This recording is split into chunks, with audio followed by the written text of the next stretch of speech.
Full Metal Storm, Battle of the Machines. This video is purely for entertainment and does not infringe on copyrights or laws. The rights to the novel and image belong to the original author. We do not claim ownership. Don't like waiting and want to listen to this fanfic in full now? Subscribe to our Patreon, where you'll find the best fanfics. Chapter 770, All Machines Go to Battle. Tsui. Hearing that the invading beast was Tsui, Luo Yang couldn't help but raise his head, thinking of the Tesu he encountered in the forbidden area when he was on his first mission some time ago. At that time, the beast fired a shot and ran away when he saw that there was no advantage to be gained. Now it is actually rushing to the base. Is it crazy? The upper level beasts are highly intelligent and will not do stupid things to die. Unless they are crazy, why would they rush to the base? Although the main forces of Guangling and King Guiyang are now deep in the base and fighting in the rear, there are only the various underground city teams participating in the operation commission on the base, but their strength should not be underestimated. There is no reason for Tsui not to know the importance of the matter. Is it possible that they are not the same one? As soon as this thought came to mind, Luo Yan denied it himself. The upper level is not a cabbage. Even in the forbidden area, there will not be too many upper level ones, not to mention multiple of the same kind. At this time, the base's broadcast sounded again. Due to the emergency, all mecha divisions stationed at the base are dispatched. Please ask all mecha divisions to go to the security zone to fight Tsui. This operation will be regarded as a special mission. After the mission is completed, corresponding rewards will be issued according to your contribution. Hearing this, Dugu Changxin was puzzled. Is it necessary to dispatch all mecha divisions to defeat a top level monster? It is normal for him to be confused. The top level monster is certainly dangerous, but it is not necessary to dispatch all mecha divisions. As long as an elite team like Luo Yan and his team is sent, a top level monster can be defeated. Of course, the base may have more considerations. Don't worry about it. Attack. Yan Wenbo put on his helmet and ran towards the embroidered tiger. After a while, the bind started up. Luo Yan looked outside the panoramic window and saw mechs leaving their parking spaces one by one, walking out of the camp in an orderly manner, and then running towards a security zone. Different dungeons have only one security zone in the ground base. Soon, Luo Yan's team also arrived at the destination. Here, he saw many mechs, including those of Hiheo and Sujiyu. Because the giant beast had not arrived yet, Luo Yan saw a private call coming in and clicked to pass. A small screen opened and Hiheo's figure appeared on the screen. What happened yesterday? Why did you bring the people from Yunma back? Yesterday's incident was not adjudicated by the base, but was negotiated privately by both parties, so many people did not know what Chen Guangli did. This was also the premise for Yunma City to agree to the transaction. Even if the other party did not bring it up, Yan Wenbo remained silent about it.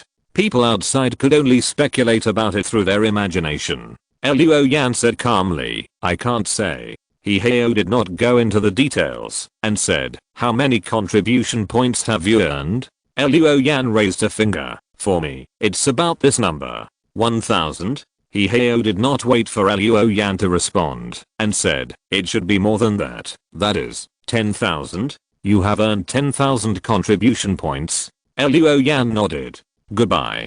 Hiheo immediately closed the communication. Luo Yan couldn't help but raise his lips slightly, thinking that this time, Hiheo must have been very excited. I'm afraid he will earn contribution points crazily next. On the command platform, a voice sounded in the public channel. This is the base command center. Tsui will arrive in 17 minutes. Please prepare for the battle. Luo Yan immediately restrained his smile and concentrated his mind. Looking out of the panoramic window, there was a clamor of dust in the distance, and the world was filled with a gloomy fog. Luo Yan was a little surprised. Such a big commotion didn't seem to be caused by a single beast, but rather a group of giant beasts charging. Similar voices sounded in the channels of various teams. The command center is not wrong. Is this the commotion that a giant beast can make? My experience tells me that there is definitely more than one giant beast. Now I understand why the base wants us to go into battle with all our aircraft. Such a big commotion is either a group of beasts, or it is not a simple thing. Various voices kept ringing. The command center continued at this time. All mech operators, please pay attention. All mech operators, please pay attention. There is only one target for this operation, but this TSUI, according to the number we detected, is very large. Everyone, please do not underestimate the enemy. In the cockpit of the Bian, Luo Yan was startled, and then Bei's voice sounded in the team channel. Very large. What does this mean? Can TSUI grow taller? Yan Wenbo whispered, I don't know, but like the command center said, we should not underestimate the enemy. Du Guchangxin suddenly shouted, look, the target has appeared. Luo Yan looked into the distance, and sure enough, a black shadow appeared in the dust.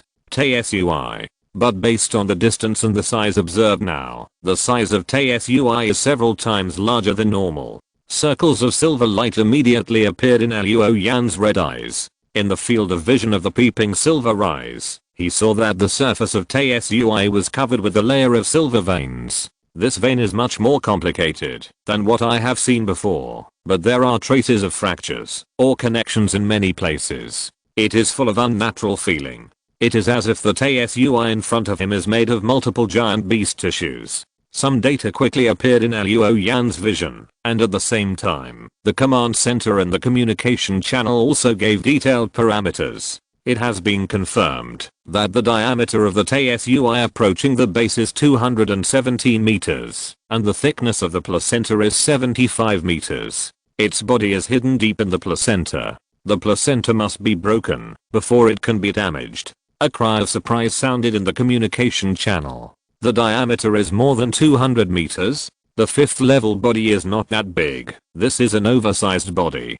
Don't panic. Although the body has become larger, the power has not changed much. As long as the spectrum signal is still red, it means that its energy level is still only upper level. But with such a large body, will our attack be effective? Whether it is useful or not, we will know after we fight it. In the chaotic radio waves, the command center sent a message again. The beast has entered the shooting range. All mechs, lock the target and shoot freely. Luo Yan heard the order and immediately asked Bian to pick up the storm rifle, and then followed the instructions given by the command center to enter the battle position. From the air, it is not difficult to see that the mechs stationed at the base are scattered in the warning area, forming a crescent formation. With the command center's fire, all mechs, as long as they carry long-range attack weapons, immediately pour out all their firepower. Because they are high level, the mechs use all Yuanli firearms to ensure that they will not be affected by TSUI's anti-film. All machines opened fire, and the scene was spectacular. The dense barrage whizzed away, cut through the sky, and fell on TSUI's body, like a gorgeous summer night fireworks. P.S. I received a bad news early in the morning, which made it impossible for me to calm down and type. I have to adjust my mood. When I was young, I always felt that the sky was blue and the sun was bright. Now I know that the shadow of fate is everywhere. All my struggles are just like that of a powerless bird in a cage. Chapter 771 Trap. Attack and Defense. Tens of thousands of beams of energy tore through the air. They shot out from different directions, but focused on the same target. TSUI. However, when a large number of beams fell on TSUI like raindrops, they did not penetrate and shatter TSUI's placenta as people imagined.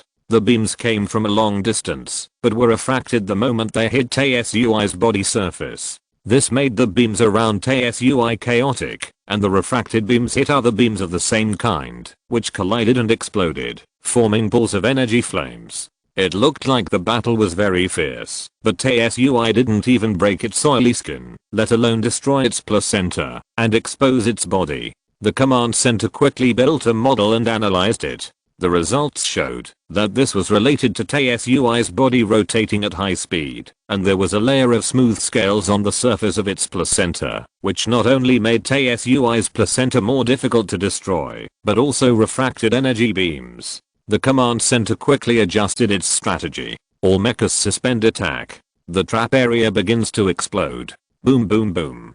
In the cab of the Bayan, Luo Yan heard a dull and violent explosion in the distance, with columns of smoke rising into the sky and the ground shaking continuously. After quite a while, he heard a rumbling sound like a ground collapse. On the screen on the command console, Luo Yan saw a set of data models, and saw that the ground in front was indeed collapsing. The ground sank, forming a huge pit with a depth of nearly 200 meters and a width of nearly 1000 meters. This was like a trap for catching wild beasts, and now, this super trap was used to catch TSUI. At least, TSUI should not be able to continue to move at high speed. TSUI was like a wheel that kept turning. It was so fast that it fell into the pit as soon as it noticed the ground collapse, and it had no time to react. All of a sudden, TSUI's huge figure disappeared on the horizon. At the same time, all mechs received new orders. Go to the trap and continue attacking. Luo Yan tightened the floating point controller, and with a thought, the Bayan took a big step. Outside the panoramic window, on his left, was the 8 gates that looked like a white dog, and on his right, was the Fedian, that looked like a general. In front of him was the embroidered tiger, that ran like a cloud.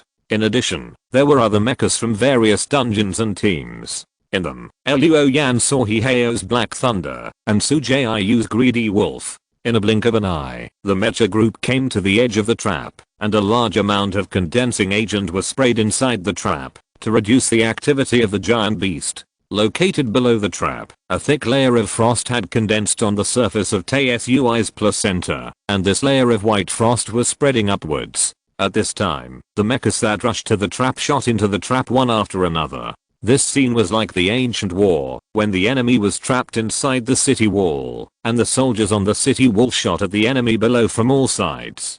But now there was only one enemy. TSUI fell into the trap and encountered condensation. TSUI did not rotate at high speed again, so this time, the light rain shot down from all sides of the trap was not refracted. However, the scales on the surface of the TSUI's placenta are still not so easy to break through. Under such a high density attack, it often takes more than a dozen shots to blast cracks in the scales, and another dozen shots to destroy the scales. Then, the placenta is damaged. It can be seen that the defense of this TSUI today is outrageously high. At this moment, in the base command center, the model built by the computer is simulating the intensity of the attack and the degree of damage to the placenta. Nowhere the overall damage to the placenta is not even 5%. As expected, it is not realistic to want to peel out the TSUI's body through a large number of intensive attacks. We still have to consider concentrated attacks to break the surface with a point. In the command center, the commander standing on the bridge held the railing with his brows furrowed. At this time, an alarm sounded in the command center, and a reader screamed. A high equivalent energy reaction has been observed in TSUI's body. TSUI is about to release energy. The commander immediately shouted, "All mechs evade! All mechs evade! TSUI is about to launch a high energy attack! All mechs defend! All mechs defend!" Long before the command center sounded the alarm, Luo Yan had already noticed that the energy in TSUI's body was rising wildly. Almost at the same time as the commander shouted, Luo Yan shouted, "Captain, you get behind me. TSUI is about to launch a high energy attack." Yan Wenbo did not show off his strength. Xiuhu did a somersault and landed behind Bayan. Fei Dan also withdrew from the trap with a tiger-headed spear and joined Xiuhu. Baymen rose up around his body. A series of illusory walls rose up, and in a blink of an eye, a huge house rose from the ground, protecting Bay and the mechs. Seeing that Bay used weirdness to protect himself, Luo Yan focused on protecting Fei Dan and Xiuhu. The basalt shield was raised forward, and 36 layers of energy barriers were stacked one after another.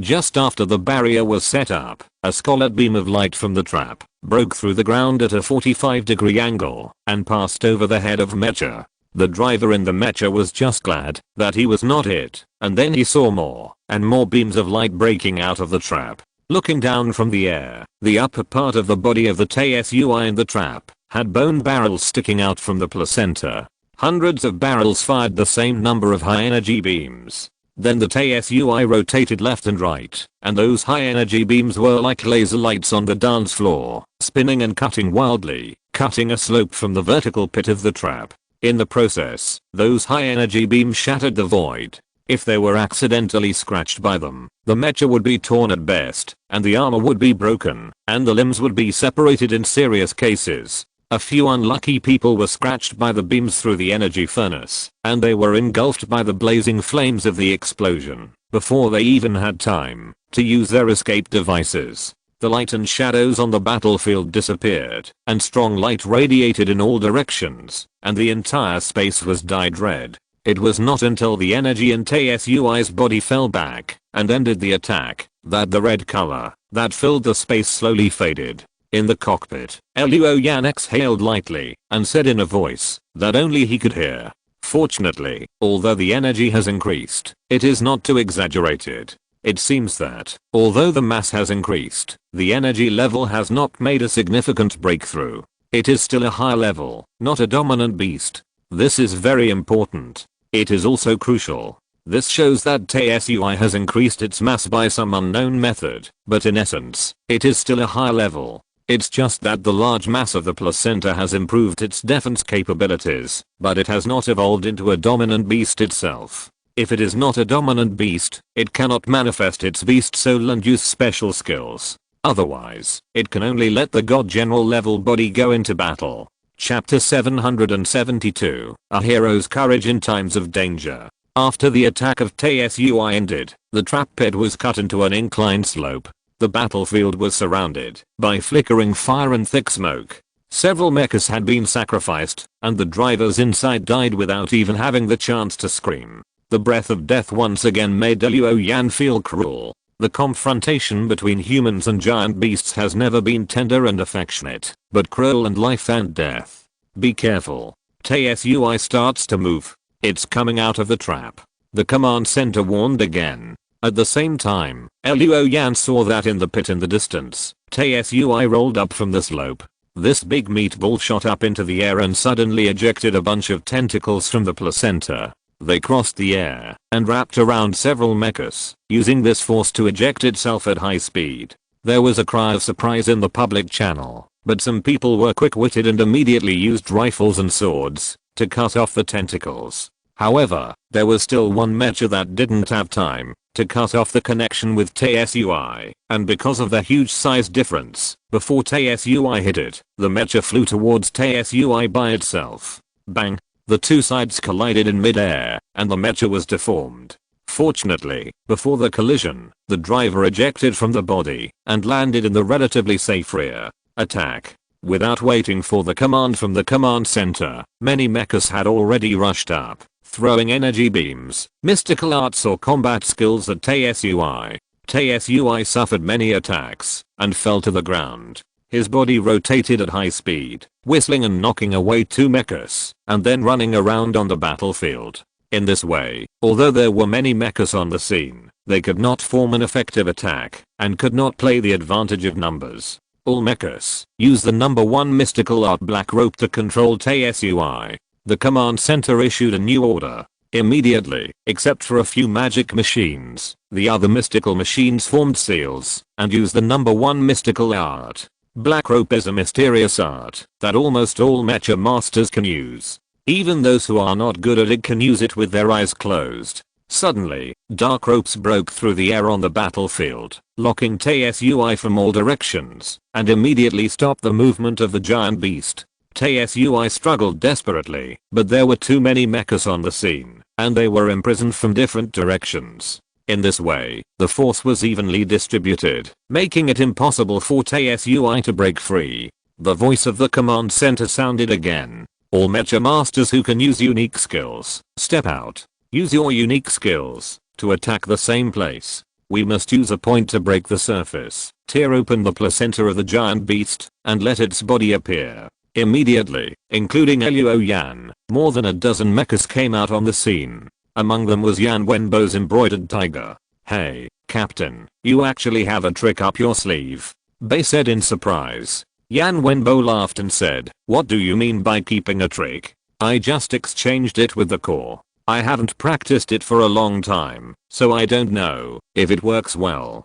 "Very good." The commander's voice sounded in the communication channel. Mecha masters who are out, please attack spontaneously and orderly, and make sure not to waste even a single trick or a single bit of strength. Then, I'll go first. As soon as the commander's voice fell, Yan Wenbo volunteered, and the mecha embroidered tiger rose with yuanli brilliance, and then the body rushed towards Tsui. As the embroidered tiger ran, circles of energy beams began to appear around the body, and they rotated from slow to fast. Finally, the embroidered tiger jumped high, and as the body rotated, it connected with golden and red brilliance, and crashed into Tsui with great momentum. The brilliance screamed and crisscrossed in the air, wrapping the embroidered tiger layer by layer. From a distance, the embroidered tiger at this time looked like a golden and red drill. As soon as the drill hit the Tsui, the scales on the surface of the Tsui collapsed, and the placenta on the surface of the body burst out large pieces of mincemeat.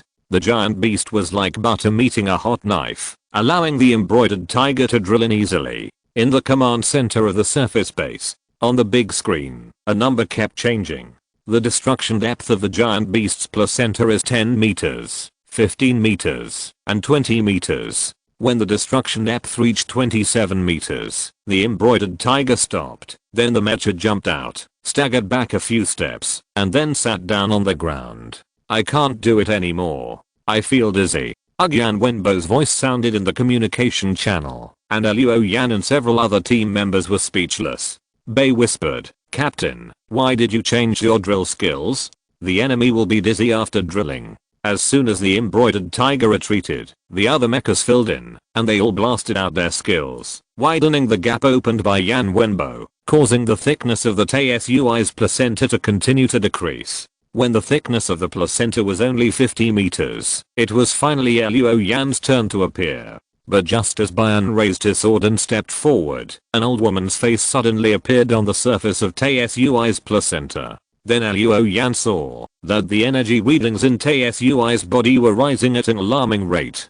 The command center also called the police at the same time. "Everyone defend. The second wave of high energy attacks is coming." Everyone thought that Tsui would set up countless gun barrels and fire at all directions like before. Unexpectedly, this time Tsui spit out a larger bone gun barrel from the old woman's face, and from his open mouth. The muzzle could be stuffed into the head of the mecha. Main gun. In an instant, this word flashed through everyone's mind. In the command center of the surface base, the personnel who monitored the readings in Tsui's body shouted, "The energy in Tsui's body has reached a critical point. There is only one outlet this time." According to the computer's calculations, if it is not stopped, Tsui's bombardment will destroy the entire base. The commander's mind went blank. Just as he was about to speak, the screen was blood red. Tsui fired. In the grey-white muzzle of the old woman's mouth, a warm light like egg yolk first lit up. This ball of light expanded rapidly, and before there was time to react, it had already poured out of the muzzle. As soon as the blood red light poured out of the muzzle, the surrounding water vapor was swept away. The ball of light was violent, and finally turned into a dazzling energy torrent and blasted out. The commander subconsciously gripped the railing tightly, and the railing creaked and deformed under his tight grip. However, at this moment, a black shadow suddenly flashed on the big screen. The shadow blocked Tsui's main gun, raised a shield, and the barrier was tightened layer by layer. Golden light circulated around him, and he alone resisted the main gun's bombardment. Bayan. The commander's eyes lit up again, and he felt his blood boiling. He shouted, "Quick, all mechas, give Bayan mystical protection. We must stop the bombardment, otherwise the base will be destroyed." Then he took 2 steps back and smiled. There are always heroes in times of crisis. Luo Yan. Good boy. Chapter 773 Overestimating One's Own Capabilities. When Tsui spit out the main gun and was about to attack, it was Luo Yan's turn to attack with his unique skills to destroy Tsui's placenta. Therefore, Bayan was the closest to Tsui. When Tsui spit out the main gun, the giant beast adjusted the direction of the bombardment, and the muzzle was not pointed at Bayan at that time. Bayan could have retreated. After all, Luo Yan was only a reserve. Even if Tsui bombarded the base, it would take mechas to block it and fill it with human lives. It was not his turn as a student to bear it. But Luo Yan didn't think about it at all, and his body moved faster than his brain. When he came to his senses, in front of the panoramic window, there was already a bloody torrent pouring out of Tsui's main gun. Bang, bang, bang. The energy screens condensed by Xuanwu were shattered one after another, and the layers of screens that were stacked and contracted fell like dominoes. In the blink of an eye, there were less than 3 or 5 barriers left in front of the shield. At this time, the surface of the burn was constantly flashing. The two kinds of mysterious arts of iron armor and golden armor were constantly applied to the body. At the same time, the empty walls in front of the Xuanwu shield stood up, and the burn overcame the difficulties together. This is the support from other mechs. Voices rang out in the communication channel. Zhao Luo, don't be afraid, we will help you. Guangling's kid, good job, brother supports you. Everyone work together to withstand the attack of Tsui. Let these beasts see the determination of us humans. Luo Yan, hold on. Luo Yan, we are with you. Behind the burn, one mecha after another rushed over, stretched out their hands to hold the body in front, and formed a hole with Luo Yan's mecha to fight against the bombardment of Tsui. At this moment, people did not look back, and no one retreated. Everyone had only one thought in their mind. Withstand the bombardment! Exclamation mark. Boom boom boom. The light in Tsui's main gun became more and more dazzling, and the giant beast desperately increased its energy output, making the gun fire 3 times more fierce than before. At this time, a huge, illusory white glove appeared above Tsui. The white glove reached out and wiped Tsui's body, and the energy in the main gun quickly dimmed. Nearly 1/3 of Tsui's energy was stolen by the white glove. Wit, a magician. Let's go to. Sujiyu shouted. She controlled the Ganlang, spit out the elemental force cannon, and after charging for 1 second, she fired at Tsui. Those mechas that couldn't help followed suit and fired at Tsui from different angles. The gunfire soared into the sky. The earth was shaking. The energy barrier and the empty wall in front of the Xuanwu shield were finally completely destroyed. The energy torrent directly impacted the Xuanwu shield. The surface of the shield quickly glowed red, but it was like a stubborn reef that broke the bloody torrent into pieces, breaking it into dozens of tributaries that swept in all directions. After a stalemate of more than 10 seconds, Tsui's main gun finally stopped firing. The bone barrel and the entire muzzle were red and smoking, and even melted and deformed. Without waiting for it to cool down, Tsui put the main gun into the mouth of the old woman's face. Seeing this, the people in the command center of the surface base breathed a sigh of relief. The crisis was temporarily resolved. The commander wiped his sweat and shouted, "How long will the next bombardment take?" "About 3 minutes. Only 3 minutes?" The commander clenched his fists and said, "No matter what, all aircraft listen to orders. Within 3 minutes, blow through Tsui's placenta. Luo Yan retreats to rest, the others take over, and continue to attack with unique skills." But at this time, someone under the bridge shouted, "Tsui's placenta has healed. Tsui's placenta has healed."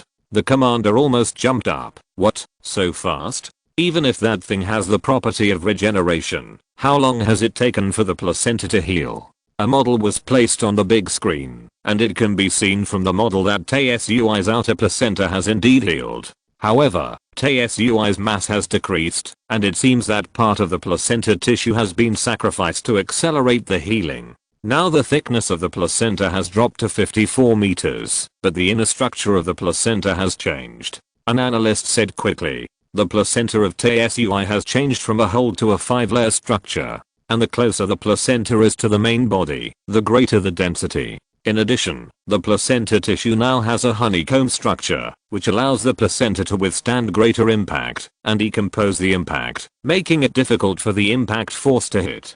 Finally, there is an extra layer of bone armor between the placenta layers.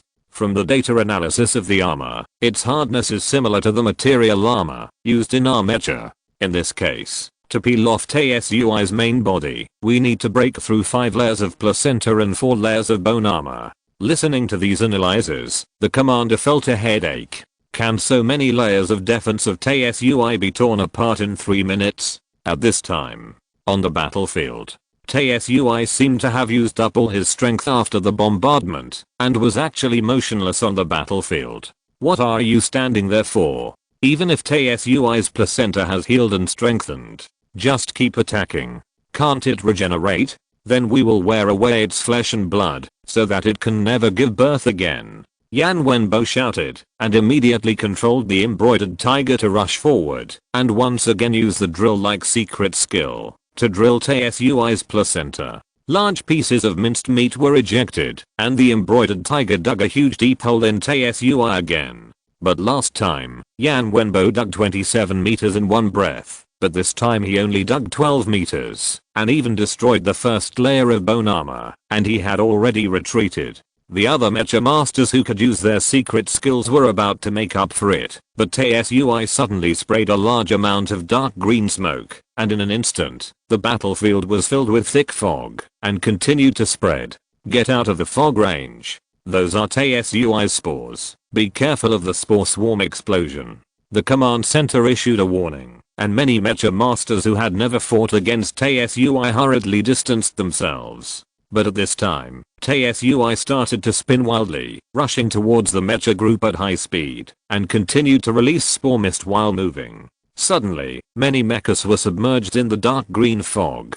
Then the spore mist exploded in patches, and large groups of dark green flames bloomed one after another, showing their ferocious fangs to the world. The blazing flames burned the sky and the earth. Dark green flames can be seen everywhere on the battlefield. Many primary or intermediate mechas were blown to pieces in such a fierce explosion.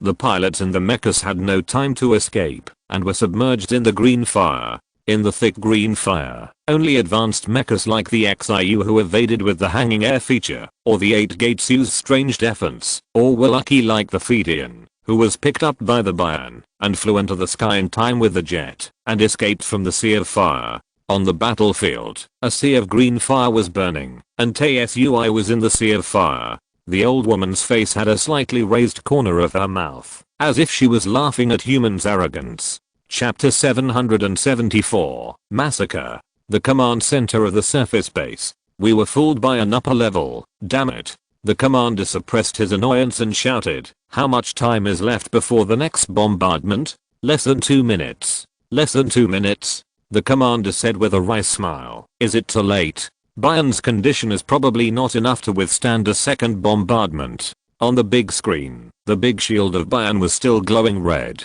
Just now, the 36 layers of energy barriers were broken, and the shield was facing the energy torrent of Tae-Sui head on. Now, the energy barrier cannot be activated for the time being, and the shield has also suffered some damage, and it can't withstand it again. At this time, a voice sounded. Commander, Tae-Sui's wound has not healed. The commander's eyes lit up. Is there such a thing? He originally thought that Tae-Sui had taken the opportunity to heal his wound after the explosion of the spore cluster just now. After all, the degree of damage to the placenta before was so severe, and it could be restored in an instant. Now the wound dug out by Xiu who is nothing. That's why he felt too late. But now Tae-Sui's wound has not healed. In other words, the remaining thickness of the placenta remains unchanged. As long as the remaining placenta is destroyed, there is a chance to peel off the main body and destroy it. Exclamation mark. Yes, it has been confirmed. Tae-Sui's wound has not healed. The current placenta structure should be the most favorable and stable state. If you rashly consume the placenta to recover the wound like before, it will weaken your defense state. Listening to the report, and watching the mocking face of the old woman on the screen, the commander gritted his teeth and said, what a cunning thing. It's bluffing, and it almost fooled me. All machines obey orders, continue to attack. Maintain the original strategy, break the surface with a point, and try to destroy Tae-Sui's placenta before the next bombardment. On the battlefield, Luo Yan heard the commander's order, and was about to go to battle. In the team channel, Bei's voice sounded. Student Luo, if I use weird release, the headless general should be able to peel off Tae-Sui's placenta within the time limit. The girl hesitated. I'm just worried that when he will backfire. Luo Yan remembered what he said when he was queuing for food that day, and immediately said, it's okay, I will protect you. In the cockpit of the 8 gates, Bay said and said, "Then I'll start." Immediately, the ears with antennas, hidden on the mechs stood up.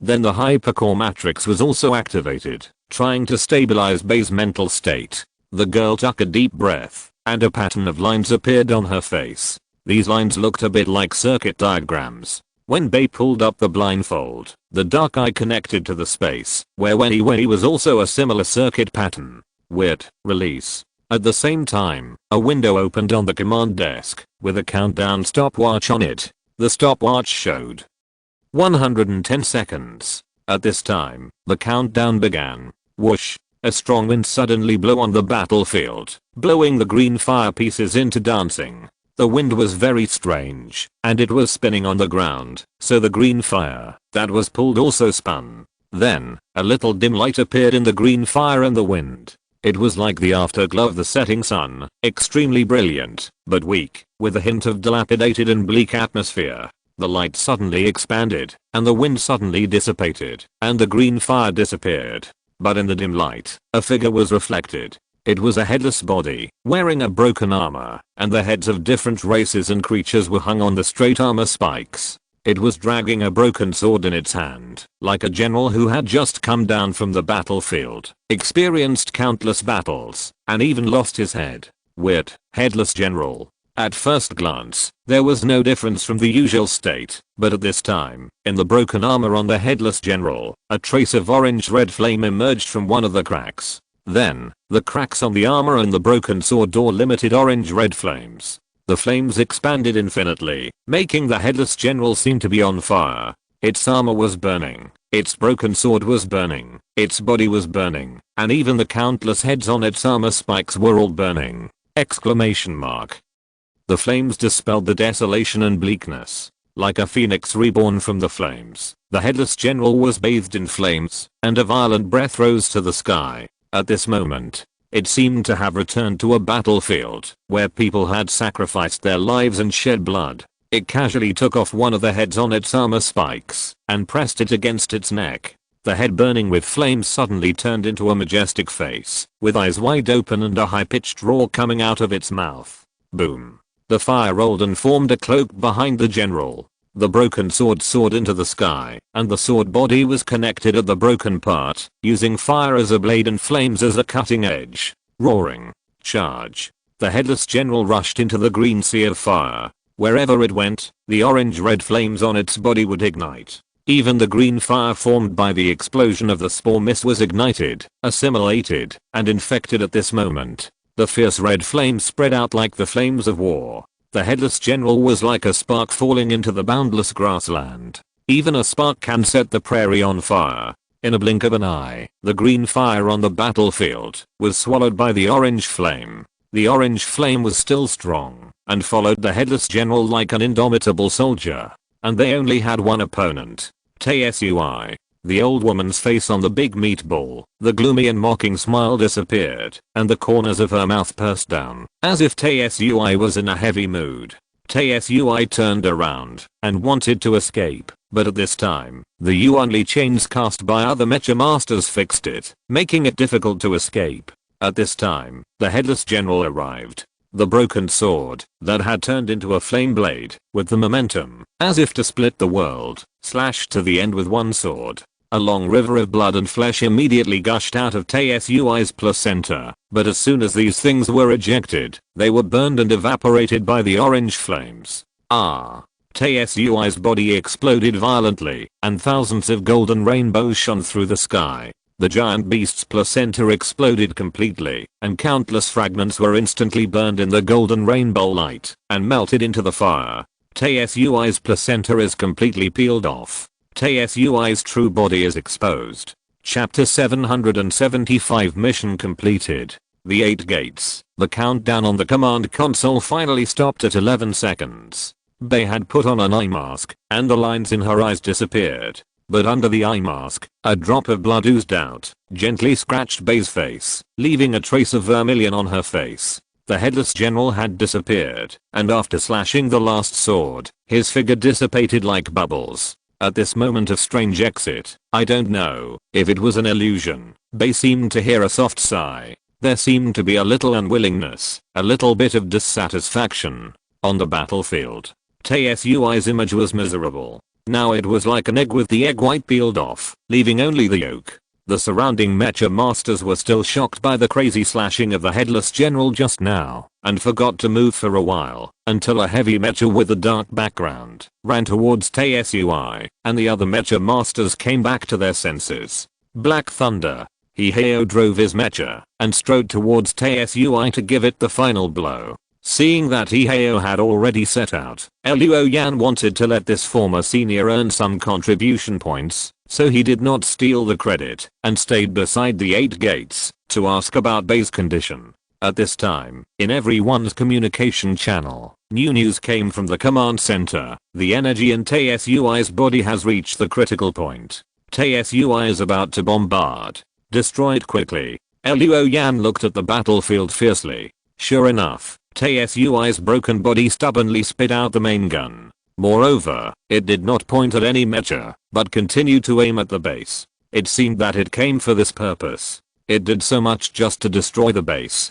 Don't even think about it. In the cockpit of the Black Thunder, Hiheo shouted. He was originally going to finish off the enemy, but now he controlled the mecha with both hands to grab and support, and then lifted Taesui's main gun into the air. Boom. Taesui fired. The energy torrent with leaping electric snakes shot out from the muzzle, turning into a blood-red river rushing to the sky. The hot gun barrel made the hands of Black Thunder emit red light quickly, and green smoke rose. Under the effect of the empathy system, Hiheo only felt that he was holding a ball of fire in his hands. No, it was a ball of magma. He gritted his teeth and shouted, "Who will kill it? I will. I will." Yan Wenbo and several other captains with unique skills responded one after another, and several mechas took the opportunity to rush towards Taesui, using their own unique skills. Suddenly, the battlefield was full of brilliant flames, electric snakes and burning winds danced together, and Taesui's figure was shattered in these gorgeous lights, and his broken body quickly disappeared in the light. Luo Yan immediately looked at the giant beast radar, and the spectral signal on it finally disappeared after flashing twice. The communication channel was quiet for a moment. Then the command center cheered, and the commander breathed a sigh of relief and said, "The spectral signal of the giant beast has disappeared. The giant beast has been eliminated. Mission completed." Immediately, Luo Yan's ears were drowned by the deafening cheers. People celebrated and cheered for this hard-won victory. In the surface base, upon hearing that the giant beast had been destroyed, cheers broke out in every corner of the base. In the representative office of Yunmadi City, Chen Wang sat back in his chair, picked up the teacup, and took a sip of herbal tea to moisten his dry mouth. Fortunately, he was also thankful. After all, this was related to his life. If Taesui had successfully bombarded the base just now, he, Chen Wang, would probably have died a heroic death. Chen Guangli was still staring at the screen. He had seen the entire process of the battle just now. At this moment, he wiped the sweat off his face with his hand. I never thought that the scariest person in that team was not Captain Yan Wenbo, nor the boy surnamed Luo. It was that little girl. What she summoned should be weird. There are very few divine treasures that can summon weird, but it cannot be said that there are none at all. But this is the first time I have seen such a terrifying weird. Fortunately, she was not chosen as the target of attack. Chen Wang looked at his nephew. "How are you planning that matter?" Chen Guangli turned around and nodded. "I have used our channels in the city to spread the news that several high-level cultivators have taken over this business. And they have contacted me one after another, and I asked them to disperse and rush to the base. It won't be long before we can teach that boy surnamed Luo a lesson." Chen Wang took another sip of tea and tapped the table with his fingers. "I asked you to find out the details of that student. How did you do?" Chen Guangli nodded. "That guy is indeed not simple. His name is Luo Yan, a sophomore student at Basin Academy. In terms of realm, he should be at the advanced 3rd level. The technique he practices is the Yan Yang Sutra, and he possesses a divine weapon. As for secret techniques, we know that he has mastered the Keyuan Wheel, Blood Pagoda, etc. He often uses mysterious techniques that provide protection, and his unique technique is looking at the sea tide. His footwork is dragonfly skimming the water, and his combat skills are varied. That's about it. Chen Wang was moved and said, then this student is not simple. Advanced level, divine weapon, secret techniques, unique techniques, combat skills, and footwork are all mastered.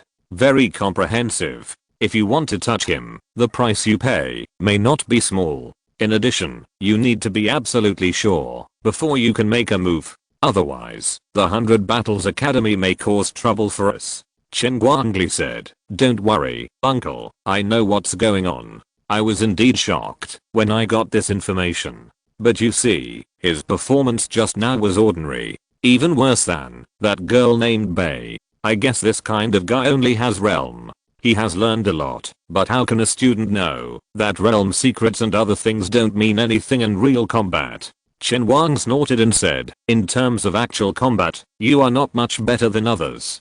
Chen Guangli disagreed. Uncle San, what is our status? We are not poor people who need to fight for a few taels of silver. As long as we can pay enough, there are many who are willing to do these dirty and tiring work for us without hesitation. So actual combat experience and the like are not that important to me, don't you think? Chen Wang picked up the cup and drank tea without responding.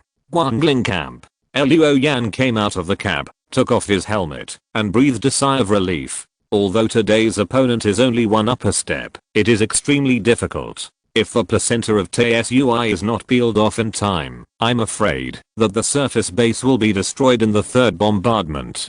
Fortunately, with the joint efforts of everyone, TSUI can only die on the battlefield.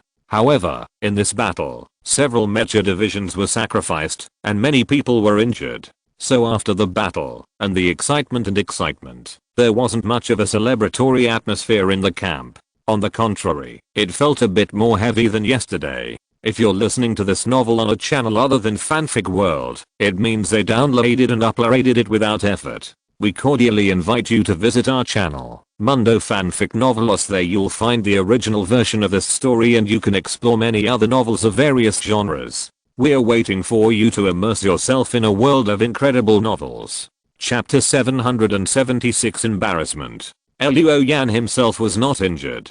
In the previous battle, his contribution was to block the muzzle with a shield. When TSUI fired the second time, the damage of the shelling was offset by the energy barrier provided by the Zuanwu and the various protective mystic arts used by others. In the end, only the Zuanwu shield suffered some structural damage due to the after effects of the TSUI shelling. As for Luo Yan himself, he was full of energy. However, when he heard that Bei had gone to the infirmary of the camp, Luo Yan came over. There was a queue outside the infirmary. Since Luo Yan was not injured, he did not queue up or go into the infirmary. He chose to wait outside. As for Bei, he was not too worried. The infirmary of the camp could only treat some minor injuries. If the injury was serious, he needed to be sent to the medical center of the base. Since Bei came to the infirmary, it meant that the injury was not serious. Sure enough, a moment later, Luo Yan saw the girl coming out. Two ponytails swung behind her head and jumped down as Bei jumped down the stairs. It can be seen that Bei was not seriously injured and she was in a good mood. The only difference between her and usual was that the eye patch was replaced by gauze. Looking at Bei's eyes covered with gauze, Luo Yan asked, "Your eyes were injured?" Bei looked over and saw Luo Yan, and the smile on his face became even brighter. Yes, the sequel of weird liberation. Luo Yan heard that it was related to weird liberation and couldn't help but worry. Is it okay? It's okay, just a slight bleeding. After disinfection and cleaning, the gauze can be removed at night. Bei's tone sounded like this kind of thing was already commonplace for her. Luo Yan nodded. Sometimes his Shenzang was overused and bleeding in both eyes would occur. It's just that Bei's situation is related to weirdness, which is inevitable. People are worried. Luo Yan said seriously, don't use weird liberation easily unless it is necessary in the future. Bei nodded like a chicken pecking at rice. Luo Yan thought of another thing. Xiao Bei, has your Shenzang ever been transformed using the primordial stone fragments? Bei shook his head, and his two ponytails swung left and right. Luo Yan said, if you use the Teichu stone transformation, maybe it can improve your situation of using the Shenzang. Bei said, Drive Chen from the academy mentioned this situation to me before. He thinks that, before I have fully adapted and mastered the weirdness, it is better not to rashly use the Teichu stone fragments to transform the Shenzang. He is worried that after my Shenzang transforms, the situation will be worse. Luo Yan was stunned. Is that so? Bei pinched the corner of his clothes and said, my situation is very embarrassing. Others use the Teichu stone fragments to improve, but for me, the situation may get worse. Haha. Luo Yan smiled. It doesn't matter. If you can fully control these weirdnesses, you will be very strong. Just like you just now, when the headless general was released, he almost chopped ASUI into pieces. This is because of the limitations of your realm, and cannot be fully released. In the future, when you are fully released, you can even control multiple weirdnesses at the same time. How majestic that will be. After being described by Luo Yan, Bei suddenly felt that his future seemed bright. Then, she tilted her head to look at Luo Yan. Luo Yan felt a little uncomfortable when she looked at him. What's wrong? Nothing. I just feel that classmate Luo encouraged me, and I'm very happy. Bei smiled with curved eyebrows. Luo Yan thought for a while and said, just call me by my name in the future. We have known each other for so long. You see Yang Li and the others call me Leo Luo. Calling me classmate is too formal. Bei blinked. Is it okay? I'll try. Luo Yan. Luo Yan nodded. That's it. Then he had an idea and raised his head and saw Yan Wenbo and others coming over. Zio Luo and Zio Bei, you are here. What's wrong? Who is injured? Is it Zio Bei? Are you okay? Yan Wenbo asked several questions in a row. Bei explained his situation and told the captain not to worry too much. Yan Wenbo said, tonight, I'll treat you all. Let's go to the bar in the base and relax. Zio Luo and Zio Bei, you guys come too. Of course, I'll give Zio Bei some juice tonight. Bei pursed his lips and said, Captain, I'm an adult now. Yan Wenbo patted Bei's head and said, but you don't look convincing. A chuckle sounded. Jiuying came over, hugged Bei and said, it would be great if Zio Bei never grew up. Jiuying's swollen chest squeezed his cheeks. Bei looked at himself, then puffed up his cheeks and said firmly, no. Luo Yan smiled, then noticed Hiheo, who was standing aside, not close to everyone. He folded his hands, with bandages wrapped around his palms. It looked like he was burned when he went to support the gun barrel of Taesui. Although he did not directly touch the gun barrel, the empathy system would allow the mecha master to empathize. Therefore, when the mecha is impacted and injured, the mecha master will also be injured. But this is not physical trauma, but neurological trauma. Are you okay? Luo Yan walked over and glanced at Hiheo's hands. Nothing happened. Hiheo didn't look at Luo Yan. He looked at the sky, as if there was something wonderful up there. If Jiuying hadn't insisted, I wouldn't have bandaged it. Neurological trauma can't be solved by bandaging. Women are so troublesome. Luo Yan knew that this guy saying one thing and thinking another was already a common thing, so he casually asked, when are you going back? Why do you want to go back? Hiheo turned his head and glared at him. This is a rare opportunity. Whether my He family can turn things around depends on this trip. I tell you, I will not only participate in the entire war, I also need to exchange 4 unique skills and Tangsa and realm skills. You'd better work harder. I'm always watching you. He tapped his eyes with his fingers. Luo Yan held up a finger. I still need 10,000 contribution points to exchange for the Tangsa and realm Ganfa. Hiheo's face suddenly darkened, and then he shouted over there, Jiuying, I'm not going to the bar tonight. Then he turned around and walked towards the barracks. Jiuying closed his eyes and touched his hair, then shouted, where are you going? Take the mission and earn contribution points. Hiheo said without turning his head.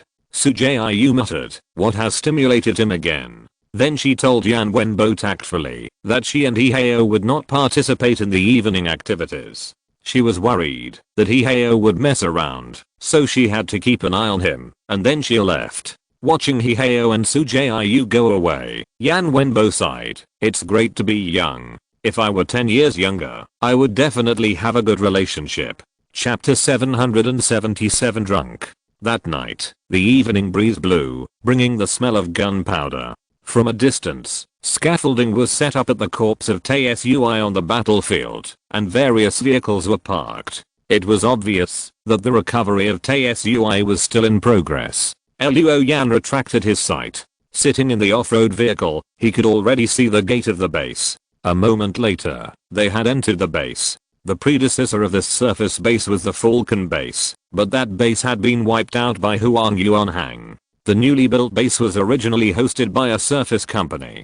Due to the Forbidden Land combat, the base is currently jointly managed by the Guangling and Qingyang Corps. The new base has complete facilities. The headquarters building is 7 stories high. As the tallest building and symbol in the base, it is located in the most conspicuous position of the entire base. Luo Yan and others can see it as soon as they enter the base. In addition, near the headquarters building are mecha parking warehouses, mecha maintenance warehouses, parking lots, company employee dormitories, material warehouses, medical centers, etc. This is the core area of the base. And radiating from this core area are bars, hotels, shops, residential areas and other venues. There is even a food factory in the base that can recycle raw materials and process them into field rations. This kind of food is very popular among adventurers and gold diggers. They are cheap, easy to eat, and taste good. Well, as long as you don't explore the raw materials and processing methods, there is almost nothing wrong with them. This is not the first time that Luo Yan has entered the new base. He easily recognized that Yan Wenbo, who was driving now, was taking everyone to the entertainment area. Sure enough, they soon stopped in front of a bar. On the sign of the Wild Girl Bar, there was a girl with a wild and ambiguous posture. The neon lights around were flashing, and heavy metal music was roaring in the bar. This made people's blood boil before they even walked into the bar. Bei Xiaolian, who had 2 ponytails, looked excited and followed Luo Yan and others into the bar. The light in the bar was dim, and the air here was filled with the smell of alcohol and hormones. Luo Yan looked around and found that many mecha masters had come to the bar. They had just participated in a fierce battle during the day and now needed to relax. Obviously, many people relax by having a drink at the bar. In addition to the mecha masters, there are many women in revealing clothes walking through the crowd, ranging in age from 18 or 19 to 34 or 35. These are the hostesses in the bar. Of course, if the price is right, their business is not limited to hostesses. For them, this is the fastest and easiest way to make money on the surface. They don't have to go to the forbidden area to take risks like men and can enjoy the protection of the base. Therefore, after the natural disaster, most women with capital will engage in this industry. Only a very small number of stubborn personalities or strong abilities will work with men in those dangerous jobs that may not be paid well. The bar is filled with a mixture of decadence and desire. Luo Yan doesn't like this atmosphere very much, but Yan Wenbo seems to enjoy it very much. The captain felt like he was back home when he entered the bar. He first pinched the waist of a girl who walked by and had a good figure and face. Then he greeted the mecha masters one by one in a familiar manner. There were even some from other dungeons, but Yan Wenbo seemed to know them all. And from some of the conversations, it was not clear that some of them were only known after participating in the battle. Luo Yan could not help but sigh at the captain's social skills. Hey, isn't this Luo Yan? Everyone look here. This guy is the guy who carried the shield when Tsui bombarded. Give him a glass of whiskey, the pure kind. It's my treat. A rough-looking man jumped up and said.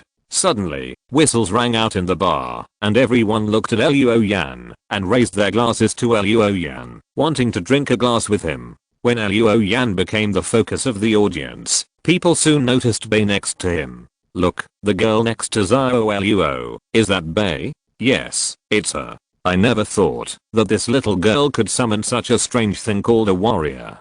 Come on, give the little girl a glass of whiskey as well. Bei was startled and said quickly, I don't need it. Yan Wenbo laughed and said, you rough guys, don't scare our Xiao Bei. She can just drink juice. Patting the table, Yan Wenbo said to the bartender, give her a glass of juice. A moment later, a glass of sparkling juice was placed in front of Bei. This was the first time Bei tried this kind of juice with alcohol. He took a sip carefully and felt that it was not as bad as he imagined. It had a light taste and rich fruity aroma, but it had a little bitterness. It was considered to have a unique flavor, so he drank it with confidence. Yan Wenbo sat down at this time and started playing drinking games with the rough man just now, while Du Guchangsen sat aside and drank alone. Luo Yan sat next to Bei, and from time to time, a mecha master came up to chat with him. This situation is very common among mecha masters. Although these people came from different dungeons, they might meet on the same battlefield one day. It is said that even one more friend on the battlefield is good. Moreover, in today's battle, Luo Yan was the first to stand up to block the artillery fire of Tsui. His decisiveness and courage won the respect of these men, and they did not despise Luo Yan because he was still a student. At this time, a mecha master said, "Is your little girl drunk?" Luo Yan turned around and found that Bei's face was red, even her ears were red. She was holding a cup with a straight look in her eyes, and she was swaying on the high chair with a silly smile. Looking at the glass of sparkling juice in her hand, she had drunk it all. "Xiao Bei, are you drunk? How about I take you home first?" Luo Yan said in her ear. Bei laughed and waved. "I'm not drunk. If you don't believe me, I'll walk in a straight line for you to see." She jumped down and staggered forward. The men nearby were watching the fun. Some whistled, some clapped. They said one after another, "Come on, little girl, I see you're not drunk. After you finish the straight line, we'll treat you to some real wine." Bei yelled okay, then walked a few steps forward and suddenly sat down on the ground. Luo Yan hurried to help her up. Then he heard Bei cry out, "It's not fair, your land is not flat, you bully me." Luo Yan was sure that Bei was drunk by a glass of sparkling juice at this moment. Luo Yan suddenly felt an unusual fluctuation around Bei. His face changed slightly, and he thought of a possibility. The next second, from all around Bei, Hei Wu, Beitong, a Fang, Magician, Lan Zhao, Lao Gu, Dan Niang, Wu Du Jiuying. Without any warning, all 8 weird ran out. Chapter 778 Trust. Because the fierce battle during the day caused people to be nervous, at night, people in the base chose various ways to relax. The bar was undoubtedly the place most people chose. There were several bars in the base, but in terms of scale and the quality of the hostesses, the Wild Girl bar was the best. Therefore, although it was already late, people were still pouring into the bar. The men in front of them came to the Wild Girl to have fun, but as soon as they arrived at the door of the bar, they heard screams from inside. Then, the hostesses with revealing clothes and hot bodies rushed out one after another. Immediately afterwards, another drinker came out of the window. Some even thought that drilling through the window was too slow and directly smashed the wall of the bar with their strong physique, leaving a human-shaped gap. "Oh my god, what happened in the bar? Dude, why are you running?"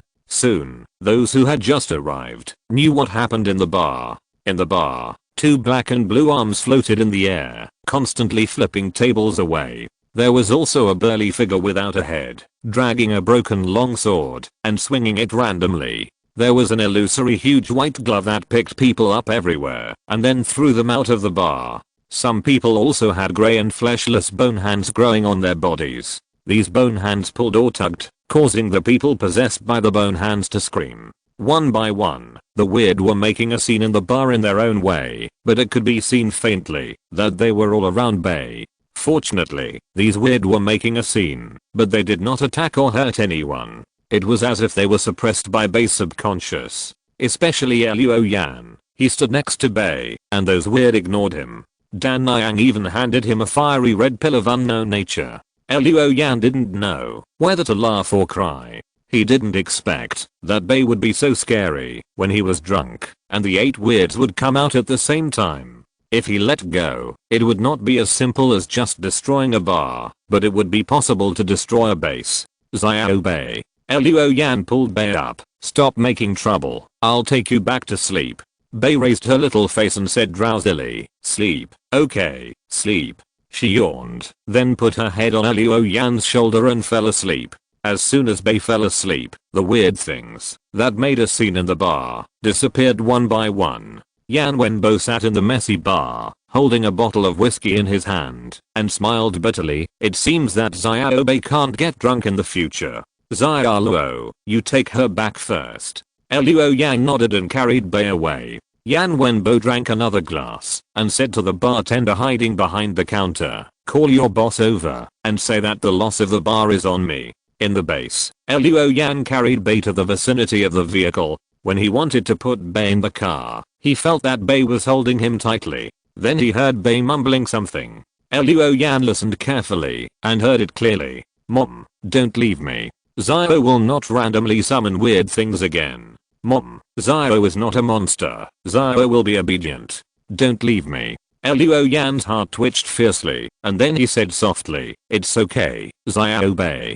I won't leave you. Have a good sleep, and you will be fine tomorrow. Bei's nose wrinkled slightly, and a crystal teardrop still hung under the long eyelashes at the corner of her eyes, but the corner of her mouth was slightly raised. On the way back to Guanglin camp, Luo Yan glanced at Bei who was lying next to him curled up. She looked like an insecure cat now. Luo Yan put his coat on her. Bei seemed to feel it. Her two little hands held the coat tightly, and her body relaxed little by little. Recalling the incident, that Bei accidentally released 8 weird just now, Luo Yan had a guess in his heart. Or Bei's strength is not just this little bit. She is afraid that she is able to support 8 weird battles at the same time. But because of some previous experiences, she subconsciously limited herself. Limiting herself to summon only 1 or 2. This can be seen from the fact that Bei summoned 8 weirdos to cause trouble in the bar just now, but the weirdos did not cause any casualties. In fact, Bei has the ability to restrain them. It's just that she doesn't know it, or even she herself doesn't believe that she can do such a thing. If this is true, then Bei needs to improve her strength. What she needs may not be a realm or secret method, but to rebuild her confidence. But in that case, the first thing to know is Bei's past. To understand what made her limit herself. This cannot be done in a day or 2. It is necessary to understand, but not to touch some of Bei's inner pain. This requires a long process and patience. And there is a big premise. That is to gain Bei's trust first. The next day, in the morning, Bei rubbed her eyes, stretched in bed, and woke up. She lay on the bed, looking at the ceiling of the barracks in a daze, and saw a spider on it making a web. Looking at the busy spider, Bei's thoughts had drifted away. Why am I here? Well, my head hurts a little. What did I do last night? It seemed like I was drinking juice in a bar. I remember walking in a straight line. What happened next? Suddenly, Bei jumped up from the bed. She remembered that she had released the weirdness after getting drunk last night. Although the images were blurry and the details were unclear, she still remembered roughly what she had done. At this time, she heard Yan Wenbo's voice. Xiao Bei, are you awake? Come on, drink this. This is for sobering up. Bei turned her head and saw Yan Wenbo put a bowl of black stuff on the table. She said in a panic, Captain, I'm so sorry about last night. Is anyone injured? Yan Wenbo laughed and said, it's okay, it's okay. We just demolished the bar. No one was injured. Don't worry. Bei quickly said, I'll compensate for the loss of the bar. If the money is not enough, I'll borrow some from someone. Ruohan should be able to lend me some money. The captain has already compensated for the loss of the bar. Luo Yan walked over and smiled. As for the money, it will be deducted from your dragon flame flower dividends. Yan Wenbo nodded and said, that's it. Okay, it's okay. Xiao Bei, you don't take it too seriously. Have a good rest these 2 days. We won't go on a mission. Bei was relieved to hear that no one was injured, and he had no objection to Yan Wenbo's arrangement. At this time, Dugu Changxing came in with a wave of heat. Hurry up and turn on your mobile phones. The base wants to explore the situation deep in the forbidden area, especially the situation at high altitude. Chapter 779, The Calm Before the Storm. In the command center of the surface base, on the big screen, a scene of a runway at the base airport was displayed. At this moment, on the road, an unmanned reconnaissance aircraft was preparing to depart.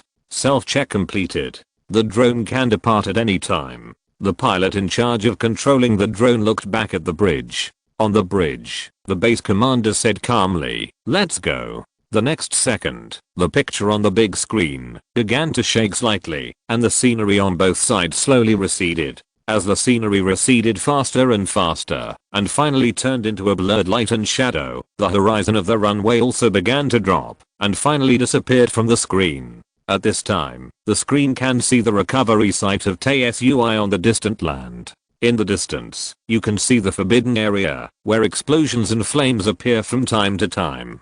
Then these things also began to disappear in the camera. As the drone continued to fly higher, what finally appeared on the screen was only blue sky and white clouds. Only the endless blue sky, and a grey storm deep in the forbidden area. The storm was in the sky, where the sun was dim and the wind was howling. The clouds and dust in the sky were pulled by the rotating air currents, forming a grey storm. In the corner of the big screen, a window appeared. In the window, there was a computer analysis of the high altitude storm and a model simulating the flow of air. From this model, as long as the drone can cut into the storm and fly in the direction of the airflow, it will have the opportunity to enter the inner circle of the storm and get a glimpse of the storm. Cutting into the storm and even flying in the storm, this part of the operation will be completed by the computer. These days, the analysts at the base have done a lot of work on the storm, designed a flight program for this storm, and conducted multiple simulated flights to ensure that they can successfully enter the center of the storm today. I'm going to enter the storm, the driver said. Switch to autopilot mode now. After pressing a button, he released his hands and saw the drone's joystick moving on its own. On the big screen, the unmanned reconnaissance aircraft has cut into the storm. The picture is shaking violently, nothing can be seen, and the lens is full of grey and white clouds. After a while, the vibration of the lens weakened, and the picture gradually appeared. The people in the command center saw that in the storm, there was a high peak rising from the ground. The surface of this black mountain was extremely smooth, and it did not look like a natural product at all, but was made. Just above the mountain, a group of flying beasts of the feathered insects circled around the top of the mountain, making bursts of hisses. Most of those flying beasts were low-level Gudairo, and a few mid-level Guhuo birds. When they were tired of flying, they would land on the edge of the peak platform to rest. After a while of rest, they would fly up into the air again, and continue to repeat the previous work. On the peak, protected by those flying beasts, through the lens, people saw a dark figure lurking there. Because of the distance and the shaking of the lens, it was difficult to see the whole picture of the figure, and it only felt like some kind of huge flying bird. The giant bat spread its wings and covered the top of the peak, as if it was protecting something. Suddenly, several balls of light lit up in the black shadow, and the shadow swayed, as if the giant bird raised its head. This action created a gap under its body, allowing the people in the command center to see that there was something under the giant bird. Before they could see clearly, the camera shook violently, and then the picture shook, and the world and the camera began to spin. Just as the camera was facing upwards, the shredded wreckage of the drone and a goo eagle flying overhead appeared on the screen. Then the picture disappeared. The commander said in a deep voice, "Did you record the picture just now?" "Yes." "Then play it again." Soon, the big screen played the scene captured by the reconnaissance plane again. When the huge dark figure on the top of the peak raised its head, the commander shouted, "Stop. Enlarge the picture under that thing, and make it as clear as possible." Then, the computer made corrections, based on the picture, taken by the reconnaissance plane, and soon a clearer picture appeared on the big screen. In the picture, you can see that there are several grey eggs under the black shadow. Why is it an egg? Eggs? Who laid them? Eggs were laid on the peak, and the flying beasts protected them. Could it be? A voice rang out as the command center was discussing. It should have been laid by Dang Hu. Everyone looked up at the bridge, and the commander leaned against the fence and stared at the screen on the big screen. That would explain why Dang Hu has become so active recently. Also, why did TSUI attack the base? They are protecting the offspring of Dang Hu. A single stone caused 1,000 waves. Come to think of it, I remember that in the Battle of Misty Canyon, there were also reports of the Overlord Behemoth giving birth to offspring. The same is true for the Sky Overlord of Changping City. There are also records of giving birth to offspring. Therefore, Changping City believes that the reason why Kun came to the ground is to find a suitable place to give birth. This is not surprising. The behemoth of Earth Dragon Stone Plain lays Earth Dragon eggs every once in a while, and King Jiuying City has to clear them out. No, I mean, have the overlord behemoths in other forbidden areas begun giving birth? If so, it will be a big problem. For animals, when the environment is suitable, the instinct to reproduce will make them give birth to the next generation. Although behemoths and animals cannot be confused, I feel that they are essentially the same. Now the surface of the earth is basically occupied by behemoths. Do they feel that the current environment is suitable for them to reproduce? If so, once the overlords of each forbidden area begin to give birth to offspring, then it won't be long before more overlord behemoths appear, and more forbidden areas appear. I thought things were quite peaceful during this period. Even the Yambu space didn't appear much. I thought good days were coming. Is it the calm before the storm? There was a lot of discussion in the command center. Although no one had direct evidence, there were so many reports pointing this out before. It's no wonder they speculated in the wrong direction. Quiet, the commander said calmly. These things are not our turn to care about. If that's the case, I believe the strategic office would have discovered it long ago. Maybe there are countermeasures now. What we need to focus on now is the Ghost Hair City. Immediately send the footage just taken to Guangling and King Jiuying. In addition, notify the R&D department and let them develop the ghost hair sample as soon as possible. If there are no accidents, the decisive battle should be launched soon. When that time comes, we can't let the high wall deep in the dangerous area block our way. Thank you for your concern and encouragement. I have read all the messages. I haven't written anything in the past 2 days. I rely on my saved drafts to support me. Through these few days of adjustment, I have stabilized my mentality. People always move forward while losing, and heal themselves while collapsing. Besides, I have everyone's support, so I can't find any reason to give up. So, let's go all out. 5 more chapters tomorrow. Thank you everyone. Chapter 780. The heads arrive. A few days later. In the morning, there was no mission, and Luo Yan was practicing 24 solar term sword. If possible, he actually wanted to practice the technique and bring up Yan Yang Sutra as soon as possible so that it could go hand in hand with Huazu Sutra. But when he practiced, he would have strange visions of his soul, and even if he practiced in the barracks, it was not appropriate. He simply practiced sword. There was an open space in the camp where the mecha masters usually did various exercises. It didn't seem so abrupt for Luo Yan to practice sword here. It's just that his 24 solar term sword has a higher requirement for the realm of Yuanli, and it needs a higher level to practice. Therefore, although it is a combat skill, the sword technique has different visions when it is unfolded. Luo Yan practiced the 24 solar terms over and over again. Different solar terms are reflected in the sword momentum and the meaning is different. Through this continuous practice, Luo Yan gradually engraved the sword momentum and sword meaning of this sword technique in his heart, over and over again. Speaking of which, Luo Yan felt that practicing sword was like reading. Reading a book 1,000 times will reveal its meaning. The same is true for sword practice. When these sword techniques are practiced thoroughly, sword intention will naturally arise.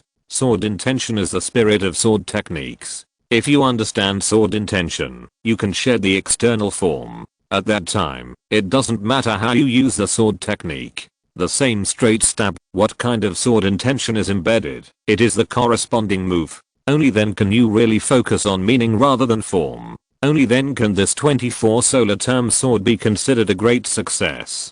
After practicing repeatedly for 2 hours, Luo Yan's whole body was soaked with sweat. Seeing the sun rise to the zenith, he put away his sword and prepared to go back to the barracks to take a shower. At this time, he felt a stir in his heart, a feeling of being spied on. But when he looked in the direction of being spied on, he saw everyone walking towards the camp gate. Then he heard someone say, "Captain Dizeng is here." The captain is here? Luo Yan was a little surprised. Dizeng is not only the captain of the Mecha Corps, but also the city lord of Guangling. He has a special status, and will not go to the battlefield in person. If he comes, either something big will happen, or the general attack on Gifa City will begin. Luo Yan moved with the crowd and soon saw a mecha carrier driving into the base. The mecha carrier was slightly different from other similar vehicles. There was a black double-winged pattern on its carriage. That was the logo of the god-level mecha, Jiuying, driven by Zeng. Obviously, the mecha in the carrier was Zeng's, Jiuying. But soon Liu Yan saw that 2 more carriers drove into the base one after another, and the people around him exclaimed softly, "That's the King Guy and Captain Feng King Guy's King Gilan." Not only that, the one behind the mecha inside should be Xing. That's the car of Ms. Jiang Yunrong, the commander of the Pingyao City Corps. Oh my god, the 3 god level mechs, Jiuying, King Gilan, and Xing, have all arrived. Does that mean we are going to start the general attack on Gifa City? Great, I've been waiting for this day for a long time. Don't be happy, it's definitely very dangerous. No, I'd better exchange the things I want and withdraw from the battle. Coward, what are you afraid of? The 3 captains are here. What are you afraid of? The scene was in chaos. Liu Yang picked his ears and returned to the barracks in a low-key manner. Shower, change clothes, wash, and hang the replacement clothes. Just after finishing these tasks, he saw Yan Wenbo and others coming in. They brought a lunchbox and placed it in front of Liu Yan, smilingly saying, "Liu Yan, look, I got you a big chicken leg. And these fried meatballs, so delicious." Yan Wenbo stretched his neck over and said, "I smell a sour smell." They pushed Yan Wenbo away. "Captain, don't talk nonsense. These things are all fresh. Where does the sour smell come from?" Yan Wenbo laughed and opened the lunchbox without explaining. He took a bite of rice and took a puff of cigarette. "You should have heard that the captain is here. And Captain Feng King Gaiu of King Jiuying and Captain Jiang Yunrang of Pingyao are here too. It's going to be lively now." Dugu Changson picked up a fried meatball. "This means that a major war is imminent. You've also seen the footage taken by the unmanned reconnaissance aircraft before. Dang, who is giving birth? No, strictly speaking, it's over. It should be entering the incubation stage now. It's okay if we don't know about this kind of thing, but since we know, we definitely can't let Dang Hu hatch his offspring." Liu Yan picked up a piece of fish tofu and put it in Bei's lunchbox. "Everyone says that the general offensive is about to begin. Captain, we will participate." Yan Wenbo put the cigarette on the corner of the table, picked up the lunchbox, and took a few bites of food. "Participate? Why not? If I didn't participate, I would have packed up and left. Now that the 3 captains are here, if there are no accidents, this is a battle that is sure to win. We can't get involved with the overlord beasts, and those at the upper levels are Zio Luo and Zio Bei, so it's not easy. When the time comes, we'll get as much as we can, and leave after having some fun." Bei raised his head and said, "The captain's unique skill is also very handsome, and it is very powerful. Next time you meet a higher level captain, go ahead. We will cheer you up from behind." Yan Wenbo held a cigarette in his mouth and waved his hands repeatedly. "No, no, no, I'm old and can't compare with you young people. Besides, I regret it now. If I had known that this unique skill was a drill, I would never change it. But who knew that such a domineering unique skill called the world is broken was actually a drill? I'm such a sucker." Liu Yan smiled and suddenly felt like he was being spied on. He immediately looked out the window. A group of mecha masters just happened to pass by the window, all hurriedly heading towards the direction of the restaurant. Liu Yan didn't know who was spying on him inside. "What's wrong?" Yan Wenbo asked. Liu Yan shook his head. He only felt the spying, but there was no malice in the other person's eyes, so he kept it in mind and paid attention to it secretly, but didn't say it out loud. It was soon evening. In a bar on the surface base, Chen Guangli walked in, patted the buttocks of a hot hostess, and walked to the bar with a smile. He knocked on the bar a few times. The bartender behind the bar turned around and immediately smiled. "Mr. Chen, good evening." Chen Guangli said HMM, took out a plate of anti-inflammatory tablets from his pocket, and threw it on the bar. "Go, open a private room for me. I want to entertain friends." A moment later, in a dimly lit private room, Chen Guangli hugged 2 hostesses and played some novel and old games. Just when he was having a lot of fun, the door opened, and figures walked in one after another. The 2 women saw that the guests had arrived and wanted to leave. Chen Guangli raised the corners of his mouth, hugged them and said, "Don't leave, I haven't had enough fun yet. Go, pour wine for the guests." One after another, 5 people, 4 men and 1 woman, walked in from outside the door and filled the entire private room. Chapter 781, Lion Fights Rabbit. Looking up, Chen Guangli scanned the people in front of him in the dim light of the box. There were 4 men. One was tall and mighty with shoulders almost as big as his head, and the other was a thin and wretched yellow-faced man with his eyes fixed on the girl's legs. One of them was even more bizarre, with bandages wrapped all over his body, including his face, with only his eyes, nose and mouth exposed, like a mummy. But it was the woman who made Chen Guangli look at her a few more times. This woman was very attractive, wearing a bright red dress, with a curvy figure and an open neckline. Chen Guangli couldn't take his eyes off the white scene. Her skin was almost pale, which made her look sick, but she had red lips, which reminded Chen Guangli of a word, red face and white bones. At this time, the tall and strong man who looked like a brown bear crossed his arms and laughed. "Mr. Chen, you are in a good mood. You are talking about business with 2 women." Chen Guangli laughed dryly. "If Mr. Behemoths likes it, I will give it to you." He pushed the 2 women beside him, and the 2 women came to sit next to the man nicknamed Behemoths with a smile. Behemoths was not polite. He hugged the 2 young girls in one hand and said, "Then I thank Mr. Chen. You're welcome." Chen Guangli's mouth twitched at this time, but it was a sharp pain in the broken finger. His finger had been connected, but it was still too early to heal. Now it would throb from time to time. And it was this pain that made him remember clearly what he was going to do. Chen Guangli picked up a glass of whiskey and drank it fiercely, using alcohol to relieve the pain. "Everyone, I invited you here this time because I want you to deal with someone." The yellow-faced man who was staring at the 2 women beside Bao Xiang said with a smile, "Mr. Chen is really generous. As long as you are willing to take your job, you can get a deposit of 1 million first. I guess the person you want to deal with is not simple, right?"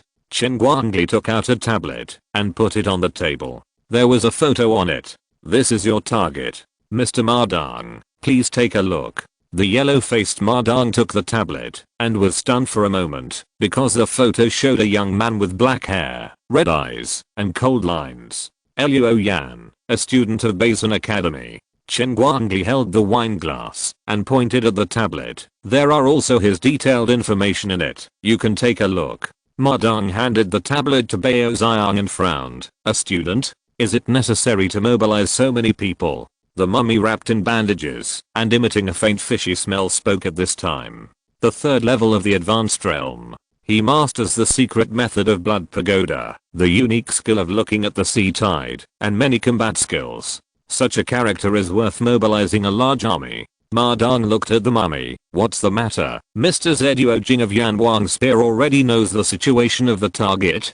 Chen Guangli smiled and said, "Mr. Jiuying always only attacks targets that interest him, so I have passed the information to him in advance. He came to participate because he found it interesting." The mummy nodded and said, "I arrived in the morning and tested the target. The target's perception is very sharp.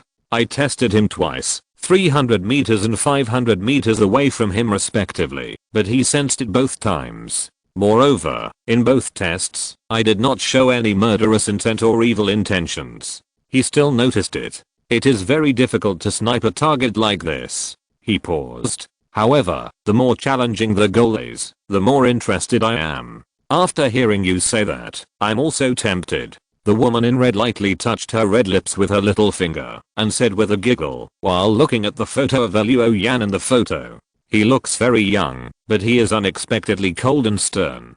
He must be the kind of person who acts decisively." Her breathing gradually became heavier. "I like men like this the most. It's a pity that he is an enemy, otherwise I really want to taste him. He is at the age of blood and vigor. I seem to be able to smell his majestic breath." As she spoke, a blush appeared on her pale face, revealing a fascinated look on her face. Chen Guangli's eyes almost fell out. Bao Xiang laughed and said, "Mizella you man, actually, I taste good too. Do you want to try mine?" As soon as he finished speaking, the old man who had been silent and low-key almost made people forget about him chuckled. You dare to provoke, Red Scorpion, Liu man, Bao Ziyang, you are not enough for her. The woman called Red Scorpion chuckled. Oh my, if Mr. Jiuying hadn't said anything. I didn't even know you were here. Mr. Jiuying, let's act together this time. You won't turn against us and hold us back, right? The old man, whose full name is Jiuying, he laughed and said, that's the slander of the gangsters against me. Old man, I'm not the kind of person who will destroy the bridge after crossing the river. Miss Liu man is joking. Really? Then I'm relieved. Mr. Jiuying, please take care of me. Liu man pressed her red lips lightly with 2 fingers and then blew a kiss to the old man. The old man smiled warmly on the surface, but cursed in his heart that he was a witch. Bao Ziyang said at this time, Mr. Chen, why did you find a fence sitter to join? Be careful that Mr. Jiuying will sell you out when he turns around. Jiuying he is famous for his smoothness, and it is rumored that he has had several experiences of decisively betraying his employer because he was defeated by his target. Therefore, he was nicknamed Fence Sitter, but Jiuying he's advanced level of cultivation was considered the strongest among these people. The old man was good at fire-related mystical arts, and his hidden magic was called Befeng, which could transform fire-related mystical arts and greatly increase their power. If someone cooperated with him, he would be a human turret on the battlefield. Now, being squeezed by the violent bear on the spot, the old man was not annoyed and smiled and just drank without talking. He was so low-key that he was almost cowardly, but in his squinting eyes, a sharp edge like a blade flashed from time to time, suggesting that he was extraordinary, but unfortunately no one noticed. Chen Guangli said indifferently, I think since Mr. Jiuying took over this business, he should have known it. After all, our Chen family is not other cats and dogs. If you betray us, the consequences will be. Chen Guangli laughed and did not continue to emphasize. He looked at these people with satisfaction. These people were carefully selected by him. There are snipers, masters of mystical arts, meat shields who can fight and carry, and strong men who are proficient in swordsmanship and poison. Each of them can stand alone. When combined, they are a force that cannot be ignored. Moreover, Chen Guangli took out another box from his arms, opened it, and put a bullet inside. The bullet was black, but not completely black, reflecting light like crystal. The Yaosu bullet is a bullet made of Jiuying as the raw material. Although it uses scraps, as long as it hits the target, the Jiuying aura it releases will cause the opponent's realm to drop by at least 1 level. This special bullet is also effective against strong men in the Tangsuan realm, but the duration is very short, only 1 to 2 minutes. But if it is a high-level realm, Chen Guangli laughed, it can last at least a quarter of an hour. In other words, as long as Mr. Jiuying fires a shot at the target, then in a quarter of an hour, your target is at most a mid-level great perfection cultivator. The lion fights the rabbit with all its strength. In order to deal with Liu Yan, Chen Guangli had invested a lot of money. With a hunting team of 5 high-level realms and this deep bullet, Chen Guangli really couldn't think of how Liu Yan would turn the tables in this situation. Chapter 782 Escort Mission. After closing the box, Chen Guangli pushed the box containing the deep bullet in front of Jiuying, the king of Hell Spear. Mr. Jiuying, you only have 1 chance, don't miss it. Chen Guangli patted the box, smiled and retracted his hand, then straightened his clothes, and stood up and said, everyone, this matter is left to you. As for the life or death of the target, you can do it. It's best to capture them alive. If you can't do it, it's okay to kill them, but I have to see the body. Besides that, don't do it in the base, in the forbidden area, or somewhere else. It's up to you. There is only one requirement, don't leave any evidence, especially evidence pointing to me and our Chen family. He looked at Baoxing again and pointed at the 2 women. Mr. Baoxing, please deal with them after you're done. They heard too many things tonight. The 2 hostesses suddenly changed color and wanted to stand up, but Baoxing pulled them back one by one. The 2 women burst into tears and shouted, Sir, we won't tell anyone. We won't reveal a single word. Chen Guangli smiled and said, I believe it, but I believe even more that the mouths of the dead are the most reliable. Don't worry, your death will not be in vain. Your family will receive compensation, and if you don't have family, then He shrugged and left the box. After Chen Guangli left, Jiuying put away the box containing the deep bullet. They are really willing to spend a lot of money. The remuneration for each of us should be different. But it is certain that it is definitely not cheap. The Chen family even subsidized a Yaosu bullet. You should know that its material is Jiuying, and Jiuying is a controlled item. You can't buy it with money. Red Scorpion, Liu Man sighed, then frowned. Baoxing, can you let your two toys be quiet? They are so noisy. Baoxing said with a grin. Okay. Then he stretched out his hand and pinched the two women's necks. With this pinch, the two women immediately fainted under the surge of yuanli and fell limply on Baoxing. Jiang he huddled in a corner and whispered, spending such a huge amount of money just for a student, if not for profit, then for the face of the Chen family. Jiuying nodded slightly. I heard that before this. This student caused Chen Guangli to suffer a great loss. Chen Guangli was detained, and the Chen family paid a ransom to restore his freedom. Bao Xiang's two hairy hands moved on the unconscious woman, saying, the face of a big family is more important than anything else. Even though the Chen family asked us not to leave any evidence, he is not worried at all that others will speculate on the Chen family after something happens. Jiang he took out a cigarette and bit it in his mouth. This is exactly what he wants. There is no direct evidence, but anyone who is not blind can see that it was done by their Chen family. This is an invisible deterrent. Liu Man stood up. If we can't do it in the base, then we can only choose a forbidden area, or after the battle here is over, when the student is on his way back to the city. Jiuying also stood up. Do you know why my sniping success rate is 100%? Because I can always take action at a time and place that the target would never expect, and to do this, you need to understand the target's situation, personality, habits, preferences, etc. This is the only way to ensure that nothing goes wrong.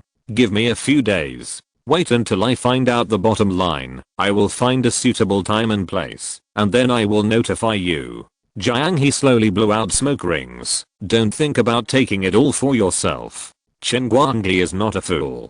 He summoned 5 of us, which means the target is not simple. If you want to take it all for yourself, be careful of capsizing in the gutter. Yan Wang gun becomes meeting Yan Wang. Jiuying did not answer him, but turned and left. Boring. Then I have to find some good looking brothers to kill time.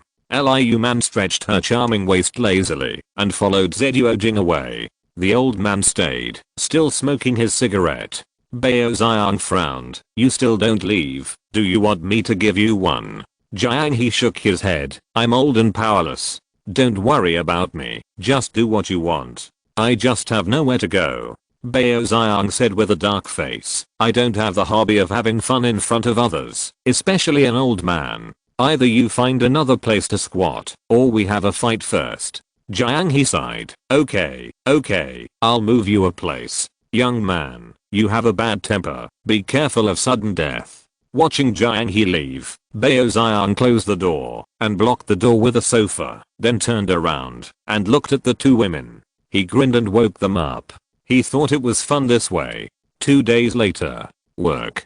Luo Yan had just finished his breakfast when he saw Yan Wenbo rushing back to the barracks and yelling at the top of his lungs. Today we will launch a general attack on Ghost City. Of course, since we are here to participate in the Operation Commission, we have no part in the general attack. Our range of activities is limited to outside the core area. Dealing with Dang, who is the job of the 3 captains, and the main forces of Guangling and King Guiyang are the ones who escort the 3 captains. As for us, now we have a guard mission. After the guard mission is completed, you can hunt freely outside the core area. Du Guchangxin stood up. What escort mission? Yan Wenbo checked the time. Let's talk while we walk. A moment later, Luo Yan entered the cab of Bayan, put on his helmet, and after a routine inspection, he connected to the empathy system and started the mecha. Yan Wenbo's voice sounded in the communication channel. Remember the weird hair samples on the high wall deep in the danger zone that we brought back last time? After these days of research, the base has already come up with a solution. Those things are resistant to high temperatures and hard, but afraid of cold. After freezing, the internal structure will become fragile. Based on this characteristic, the base plans to use liquid nitrogen to freeze the high wall in the danger zone. The base has dispatched a large number of work vehicles. What we have to do is to escort 2 of the work vehicles to the high wall. We must ensure the safety of these 2 work vehicles on the way and during the operation, and ensure that the section of the high wall they are responsible for will freeze and can be destroyed. While listening to Yan Wenbo's explanation, Luo Yan drove the Bayan and followed the mechs of other team members to the outside of the camp. Looking towards the base gate was open, and work vehicles carrying liquid nitrogen drove out of the gate. These work vehicles look a bit like fire trucks, except that the ladders have been replaced with mechanical arms, which are connected to high-pressure spray guns.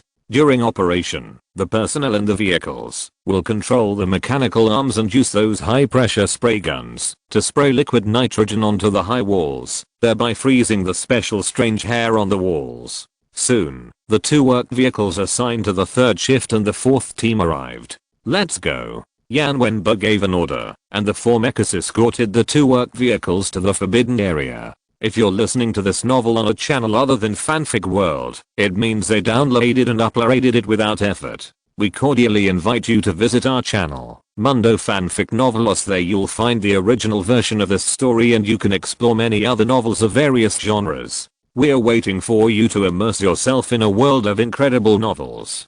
Chapter 783, Opening the Way. Forbidden Land. Bayan stepped on the charred ground, and the burned ghost hair turned into a ball of ash. The wind blew it away and it disappeared.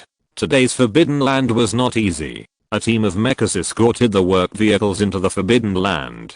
It was so huge that it seemed to want to flatten the Forbidden Land. Looking out from the panoramic window, Luo Yan saw this picture and his heart was surging. In the communication channel, Yan Wenbo also said, "As long as we are given time, we will definitely be able to flatten all the forbidden areas and desperate areas, and even the desperate battlefield is not a problem."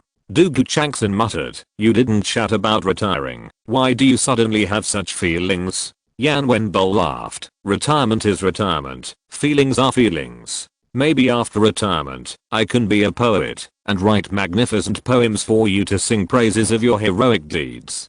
Dugu Changson didn't believe it at all. "Come on, Captain, you don't have any poetic feelings. Even if you have, it's just to go to the brothel, to cheat on little girls." Hearing this, Bei laughed unkindly. Although Luo Yan didn't laugh out loud, the corners of his mouth also rose slightly. The roar of the mecha shook the earth. It was unknown whether it alarmed the mecha. Just as Luo Yan and his team were moving forward, an inconspicuous pile of soil suddenly cracked, and several parasites suddenly drilled out from it. These parasites were nearly a meter long, with flat bodies, somewhat like cockroaches, but light gray in color, with hundreds of legs. The insects' eyes flashed red, and they rushed towards the team without knowing whether to live or die. Fidian stepped on them, but failed to kill them. These flat-bodied creatures drilled out from the gap between the mecha and the ground, and then opened their mouths to spray out streams of green juice. Boom. Xiu picked up the flamethrower and sprayed a dragon of fire from the muzzle, which not only evaporated the juice sprayed by the parasites, but also burned these parasites, making them squeak and scream. After a while, they turned over and shrank into a ball. The flames burned their shells and made a crackling sound. However, after burning these parasites to death, the road did not return to peace. Instead, more and more giant parasites drilled out from the piles of earth and the ruins of the buildings. There were many of them, and they were of different types. They were densely packed and shoulder to shoulder. There were some crawling on the ground, some sneaking underground, and some flying in the sky. They covered the sky and the sun like a black cloud attacking the team. Seeing such a large scale of insect tide, Luo Yan's eyebrows were gloomy. In this insect tide, there were many kinds of parasites, but they acted together, and they seemed violent and ferocious, launching suicide attacks. Such a phenomenon was extremely unusual. Under normal circumstances, giant parasites would not do this. In other words, they were probably controlled or driven by some kind of force. Yan Wenbo's voice sounded in the communication channel. Xiao Bei, you protect the work vehicle. Xiao Luo, long letter. Let's go and burn them with fire. Facing various types of parasites, using flamethrowers saves time and effort. Luo Yan certainly had no objection. Bayan walked forward with the flamethrower, came to the side of Xiu, and formed a triangle formation with Fidian on the other side. Then, 3 fire dragons sprayed out, sweeping the ground and the air. The blazing flames roared back and forth, and countless insects burned into fireballs. Some squeaked and screamed on the ground, and some fell from the air. There was a smell of burning at the scene. Fortunately, there was an air circulation system in the mecha, so it would not be inhaled. Otherwise Luo Yan and his men would be very upset. They did not participate in the battle. She drove the 8 gates to protect the work vehicle. Although there were many giant parasites, these insects could not cause any trouble in front of the mecha. In particular, the mechs of Luo Yan and his 3 men were equipped with flamethrowers, which were originally a sharp weapon for clearing insect swarms and strange hair. So soon, the incoming insect tide was burned to ashes. With a distance of 10 meters in front of the 3 Bayan mechs as the boundary, a large number of insect corpses piled up together, forming a very clear boundary. Seeing that the insects no longer appeared, Yan Wenbo was about to order to set off, but at this moment, 5 blue spectrum signals appeared on the giant beast radar. "Be careful," Yan Wenbo said, "the giant beasts are coming to greet us. But it's not a big deal. They are all lower level. Changxin and I will lead the way. Xiao Luo, Xiao Bei. The 2 of you escort the work vehicle first. We will follow." Before the captain finished speaking, Luo Yan had already seen a group of black shadows appearing in the depths of the forbidden area ahead. It was a strange bat with a single horn on its head. A lower level giant beast, Gudao. After the big bird appeared, the ground began to shake. 2 wild boar-like, but one-eyed Li ran in the front. These 2 giant beasts that are good at ramming rushed towards the mecha team with a roar. Behind the Lili was a sea that looked like a buffalo, but covered with dark blue hair, and a AI that looked like an orangutan, and had the same name as the AI. 5 lower level giant beasts came from the sky and the earth. The 2 mechs Xiu and Fidian strode forward to meet them. The embroidered tiger moved lightly and quickly, surpassing the Fidian in a blink of an eye, and confronting the 2 raccoons. This colorful small mecha passed between the 2 boar-like beasts. The embroidered tiger spread out its hands, and the claws on its 10 fingers glowed slightly red, and then the claws deeply buried into the bodies of the 2 beasts. The mecha rushed forward, dragging its 10 claws along, cutting the skin, flesh, tendons, and bones of the beasts, causing the 2 raccoons to spray out large streams of blood plasma. When the embroidered tiger stopped, the 2 raccoons' bodies were almost torn apart. They rushed a few more steps and then fell to the ground. Once they fell to the ground, blood plasma and internal organs gushed out of their cut bodies. Although the beasts were not dead yet, they could no longer stand up and could only lie in a pool of blood and wait to die. Bayan immediately ran in front with a big shield in hand. 2 work vehicles passed carefully between the giant beasts. The wheels rolled over the blood, spraying large waves of blood, like a pair of red wings. On the other side, Fidian also threw a tiger-headed spear, piercing into the head of the Gudao, shooting the big bird down from the sky. After the Gudao landed, its head pierced by the spear was still swinging, trying to throw out the tiger-headed spear. Fidian strode forward, grasped the spear handle, and shook it hard. The tiger-headed spear shook out a gunflower, and at the same time, the Gudao's head was shattered. Dugu Changxin's eyes were as bright as stars in the cab. He no longer looked at the Gudao, but instead looked at the white giant ape that swooped down from the sky. The ape. After dealing with the 2 raccoons, Xiu set his sights on the big bison, covered with long hair. The beast had already raised its front hooves and stomped down hard, creating a circle of shock waves that spread along the ground. See, huge force. Punch through. Shockwaves. Chapter 784 A Bright Future.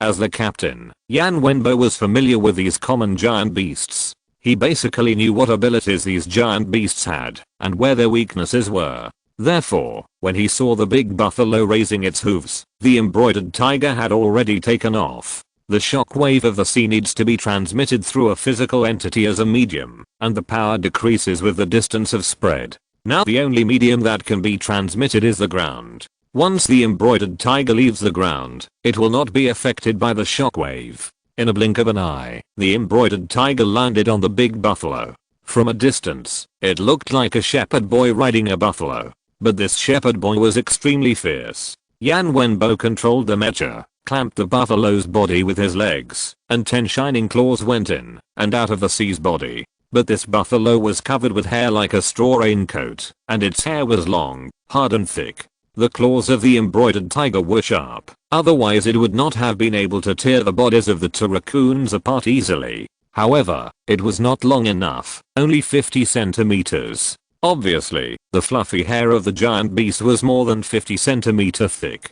So the embroidered tiger was busy for a while, only damaging the giant beast's fur, and did not cause fatal injuries. However, it angered the giant beast. The big buffalo ran and kicked madly, and the embroidered tiger was like a jockey, with the mecha lying on the giant beast, fixing itself with its legs and claws. No matter how crazy the giant beast shook, it could not shake the mecha down. Soon the giant beast was panting, and then the embroidered tiger turned over and went around the back of the giant beast and fiercely grabbed an organ on the giant beast with his claws. That was the buttocks of the sea, which was a rare place on the giant beast that was not protected by hair. It was naturally not easy to grab this place at ordinary times, and the sea would desperately protect itself. But now, it was tired of being tormented by Xiyuhu, and it was not careful for a moment, so Yan Wenbo succeeded. When Fidian killed the giant ape, Dugu Changxin saw Xiyuhu sitting on the body of the big water buffalo, wiping the stains on his claws with the other's hair.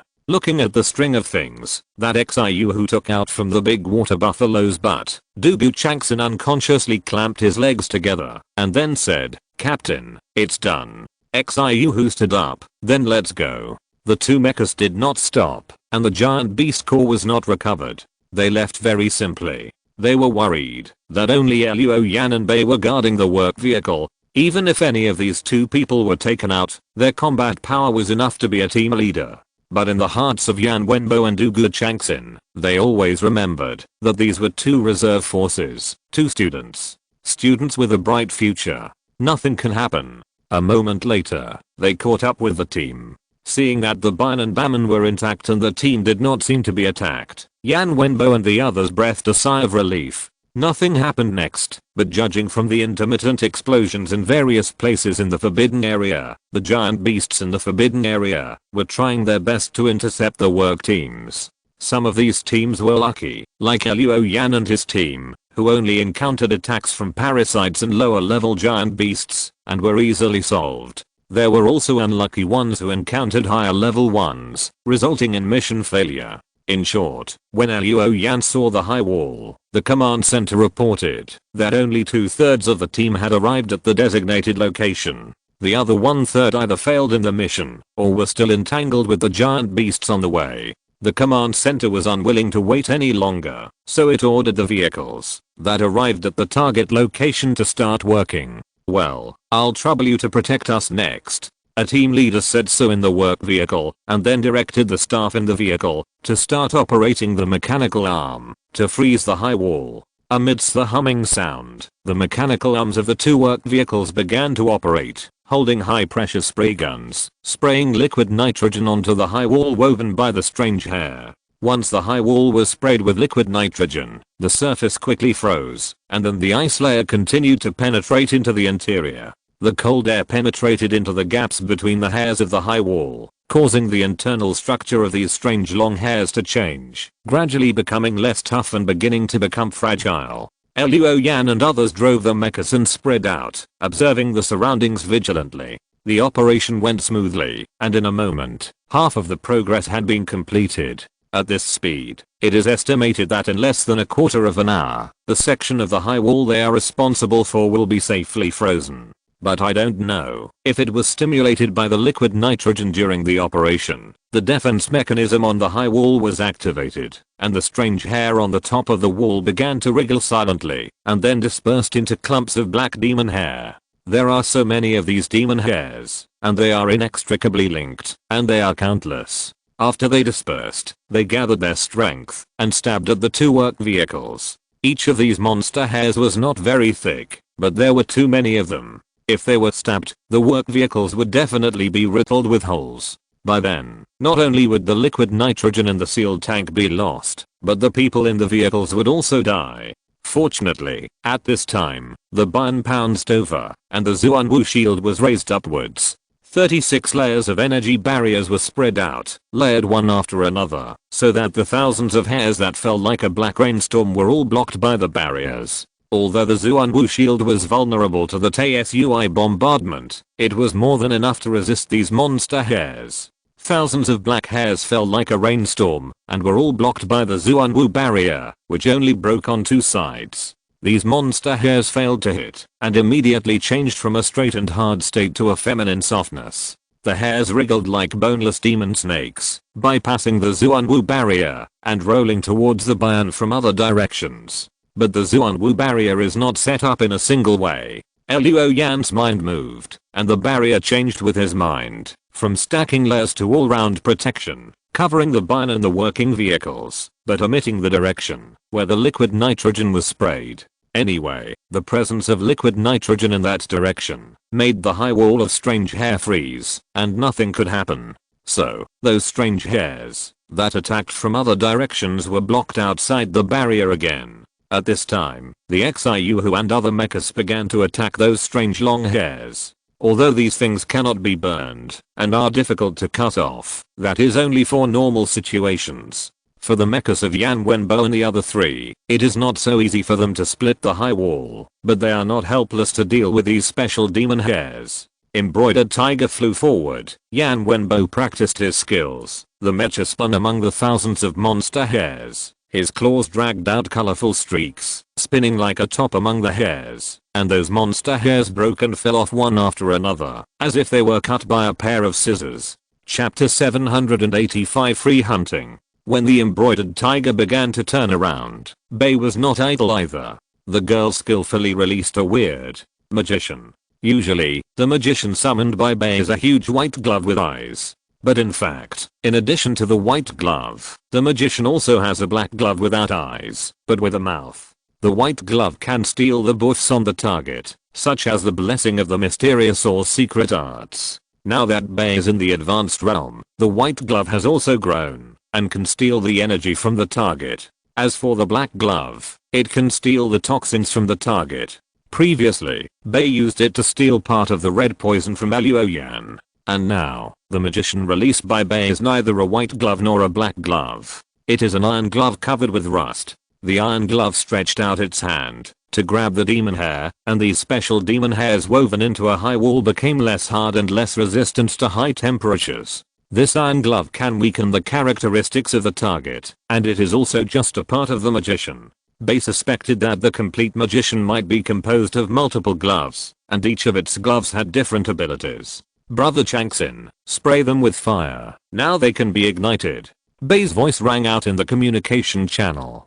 Dugu Changxin heard it, and thought of the iron glove just now. Without any doubt, he immediately set up the flamethrower. Boom. A dragon of fire sprayed out, and landed on the clump of demon hair whose characteristics were weakened by the iron glove, and indeed successfully ignited them. Yan Wenbo screamed, "Xiao Bei, if you have this ability, you should have said so earlier. If you had known earlier, there would be no need to send out the work vehicle. You should have weakened the characteristics of the entire high wall. We have already broken through the wall." Bei stammered, "No, I just learned to use this iron glove not long ago. I'm not very familiar with it yet, and its stealing range is limited. The high wall is so long. How long will it take me to steal everything?" Yan Wenbo said with a TSK sound, "Your weirdness is really outrageous, and your abilities are varied. Xiao Luo, you have to work harder. Maybe Xiao Bei will be more powerful than you in the future." Luo Yan agreed deeply.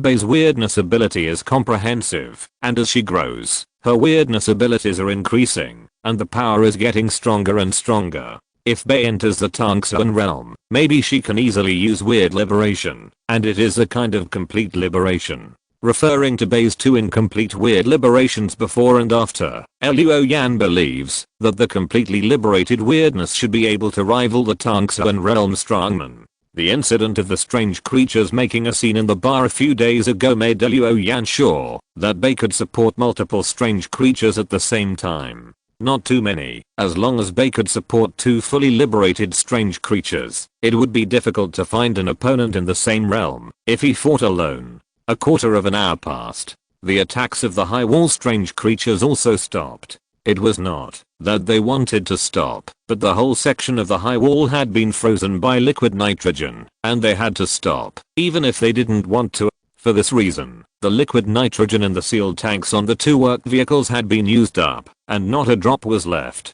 The next thing was simple. The two mechas Bion and Fidian exerted their strength at the same time, and the dragon elephant and the tiger headlands chopped down the high wall together. The high wall that was frozen and brittle was easily smashed to pieces by the two mechas, revealing a gap that was enough for the mecha team to pass through easily. Similar gaps appeared in various corners of the forbidden area, and some gaps were connected to each other, thus exposing a huge gap. At this point, there was nothing that could stop humans from entering the core area. The escort mission was completed, and the two work vehicles returned to the base on their own. After sending the vehicles away, Yan Wenbo gave an order, and the team crossed the high wall and advanced towards the core area. The next step was the free hunting phase. The only requirement of the base for them was not to cross the boundary of the core area. It would become the main battlefield for the decisive battle between humans and Danghu in the future, and the teams that came to participate in the combat commission did not need to take risks. They only needed to share the pressure for the main force outside the core area, minimize the number of giant beasts, and allow the three captains to deal with Danghu without distraction. Listen, let's not be too greedy. Just get 5,000 contribution points each. We will return to the base immediately after reaching the standard. Yan Wenbo expressed his opinion. Luo Yan calculated that he had previously taken on the bombardment of Tsui, plus the contribution points he had exchanged for the dragon flame grass. If there were another 5,000, it would be enough to exchange for heavenly fire record, so he agreed. Even Luo Yan had accumulated enough contribution points to exchange for the Tangsa and realm skills, and the others had already reached the standard. Bei and Dugu Changson naturally had no objections. At this moment, Luo Yan suddenly felt his heart jump, and he felt a little flustered. Then he saw a black tide line appearing above the sky from the depths of the forbidden area. This tide line quickly expanded and spread in their direction, and in a blink of an eye it passed over the heads of everyone and continued to push into the distance. After this tide line passed, the light in the space became dim. It was clearly daytime, but Luo Yan felt as if it was evening. The sun had set, and the night was about to come. Bion turned around and saw that the black tide had fallen to the horizon. It stretched across the sky, covering all directions, and wrapped the entire forbidden area in it. If you look closely, you will find that the black tide that blocked the sky is actually composed of countless, dense and illusory black lines. Those black lines were still wriggling in patches from time to time, revealing a strange atmosphere. Luo Yan felt that under the cover of this black tide, his Yuanli became less active. The speed of Yuanli flowing in the body was also slower than normal, so his combat power would inevitably be affected. But on the other hand, the dragon blood essence became active, as if it particularly liked this environment. This shows that the dragon transformation posture will not be suppressed in this environment, but will be improved. So Luo Yan understood that this black tide covering the sky was the anti-membrane of Danghu. The super anti-membrane of the overlord level behemoth suppressed Yuanli and encouraged the behemoth. Be careful, Danghu has deployed the super anti-membrane and the battle in the core area is about to begin. All teams participating in the operation commission, please do not mistakenly enter the war zone to avoid unnecessary losses. Now, everyone who has crossed the high wall, you can hunt freely. The notification from the command center was still sounding when a bird's cry was heard from deep in the forbidden area, followed by a strong wind. Thick smoke billowed in the core area and spread outward along with the strong wind. Chapter 786, Killing All Around. Something's going on. Find cover. Stand guard. Yan Wenbo made a prompt decision, issued an order, and controlled the embroidered tiger to run towards a commercial building. The bee and other three mechas followed closely behind, came to a group of buildings, and crouched on guard. They protected the 8 gates, which was not good at close combat, in the middle. Luo Yan's bee was the highest level, and he had a divine shield like the Zuan Wu, so he headed towards the core area without hesitation. If there was an attack, it would naturally come from the core area, so this direction was the most dangerous. The embroidered tiger and the Fedian each occupied one side, forming a triangular formation. When they were ready, the wind and smoke came roaring, like a huge storm, washing the streets, blowing the wreckage of cars in the wind, and then crashing into nearby buildings. Crackling. While he was in the cab, Luo Yan could hear a series of chaotic noises coming from outside the mecha. It was the sound of gravel of all sizes mixed in the wind hitting the mecha. The sandstorm was so strong that Luo Yan wondered if he hadn't sealed all the vents, he would be buried by the sand and stones now. In such a storm, in the howling wind, he heard the faint sound of birds chirping. Luo Yan looked up and saw through the panoramic window that a huge black shadow was passing by in the sky above the flying sand and rocks. Around this black shadow, flames, green light and starlight burst out from time to time. It seemed that something was chasing it. Circles of silver appeared in Luo Yan's red eyes. The silver eyes of Peeping Deo was turned on, and the wind and sand in the sky suddenly turned into dots of large and small black dots like ink. Above these black dots, Luo Yan saw a sloppy black shadow made up of countless black lines, like a tangled mess. The black shadow was in the shape of a flying bird, and around it, there were other mechas outlined with simple lines. Judging from the outlines of those mechas, they were the vehicles of the leaders of the three cities of Guangling, Pingyao, and Qingyang. They were all God General level mechas. Zuanai, Zexing, Qinggilan. These three mechas were attacking Dang Hu from high in the sky. In a blink of an eye, the entangled parties quickly went away and disappeared from Luo Yan's sight. And with the departure of the overlord beast and the leader's vehicle, the wind and sand that filled the sky and the earth finally stopped. The wind has stopped. Yan Wenbo coughed twice and said, "This sandstorm is really strong. If it blows for a while, I'm afraid it will bury us alive." Luo Yan looked outside. In just a moment, a layer of sand and stones had piled up under the mechas. It can be seen that the wind and sand were so strong just now. Although Yan Wenbo exaggerated, it is not impossible. Just when Bayan pulled his feet out of the sand, a person suddenly emerged from the sand and stones below. The man was wearing a well-fitting suit and looked like a man, but this man was 3 meters tall. He stood up and turned his head, and the compound eyes of several insects on his head looked at the Bayan. A proud insect. This proud insect seemed to have fallen down when the guard flew over just now and was blown to the vicinity with the wind and sand. It took a look at the Bayan and pounced on it. Bang! Luo Yang had raised his rifle storm and used a burst of fire to blow the thing into a bloody mist. But then, more and more proud insects drilled out of the sand and stones on the ground. These things disguised themselves as humans, men, women, young and old, and were very lifelike. The body sizes were all different, big and small, tall and short, fat and thin, and so on. They drilled out of the sand and stones, crawled out of the wreckage of the car, and crawled out of the windows of the building, roaring, crawling, and flying. They pounced on the mecha. In the cab, Luo Yan looked around and saw that the outside of the mecha was full of arrogant insects. These parasites of Dang Hu were more troublesome than other giant beast parasites, but they were not a headache for them. If Luo Yan had not considered that fighting with arrogant insects would attract the attention of Dang Hu, he would not have had to go through so much trouble and could have just killed his way out of the insect siege. Now that Dang Hu had Zeng and his men to deal with, there was no need to worry about the overlord level giant beasts interfering. So even though there were many insects, it would only take a little more effort. But at this time, several spectral signals appeared on the giant beast radar. 1 red, 2 orange. 3 giant beasts approached from different directions. "Be careful, there are giant beasts approaching," Yan Wenbo shouted, and then quickly asked, "Xiao Bei, can you deal with these bugs?" Bei quickly replied, "Leave it to me." Seeing that Bei had taken care of the swarm of insects, Yan Wenbo quickly said, "Luo Yan, the upper level is up to you.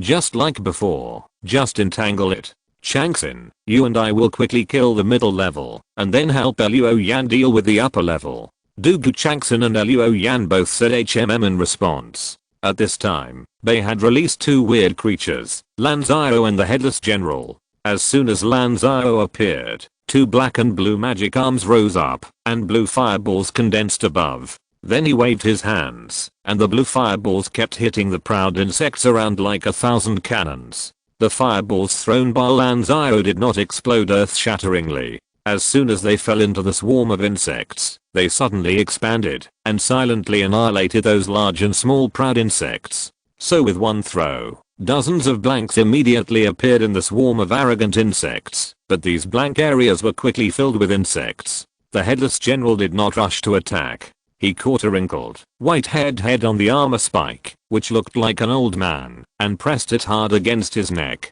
As soon as the head was caught, the old man opened his eyes, and a pale flame appeared in his dark eye sockets. Then a roar came out of the old man's mouth, and the long white hair on the old man's head fluttered without wind. The headless general raised the broken sword, and swept it fiercely towards the swarm of insects. The sword tip immediately sprayed a pale flame, which swept across the swarm of insects, and all the arrogant insects stagnated, and then rotted and died silently. In this way, the blue goblin cast a blue fireball, and the headless general swept the pale flame. The two weirdos killed countless arrogant insects in all directions, making it difficult to approach the mecha team. Seeing that they had won the battle, Luo Yan was relieved to face the red spectrum signal. When Bayan rushed out of the building complex, he saw a black shadow coming from a distance. It looked like a feathered beast, but for some reason, it didn't seem to be flying very steadily. Its body swayed from time to time, occasionally lowering its altitude, and then hurriedly climbing up. When Luo Yan looked at it with his peeping silver eyes, the corners of his mouth couldn't help but raise. It turned out that the giant beast was the two-headed bird whose wing he cut off that night when rescuing the Marshuo team. After not seeing it for a while, its wings had been reborn, but they were undoubtedly much smaller than the original wings. This was the main reason why it couldn't fly steadily. Chapter 787 Enlightenment. Codename. Level. Upper level 2.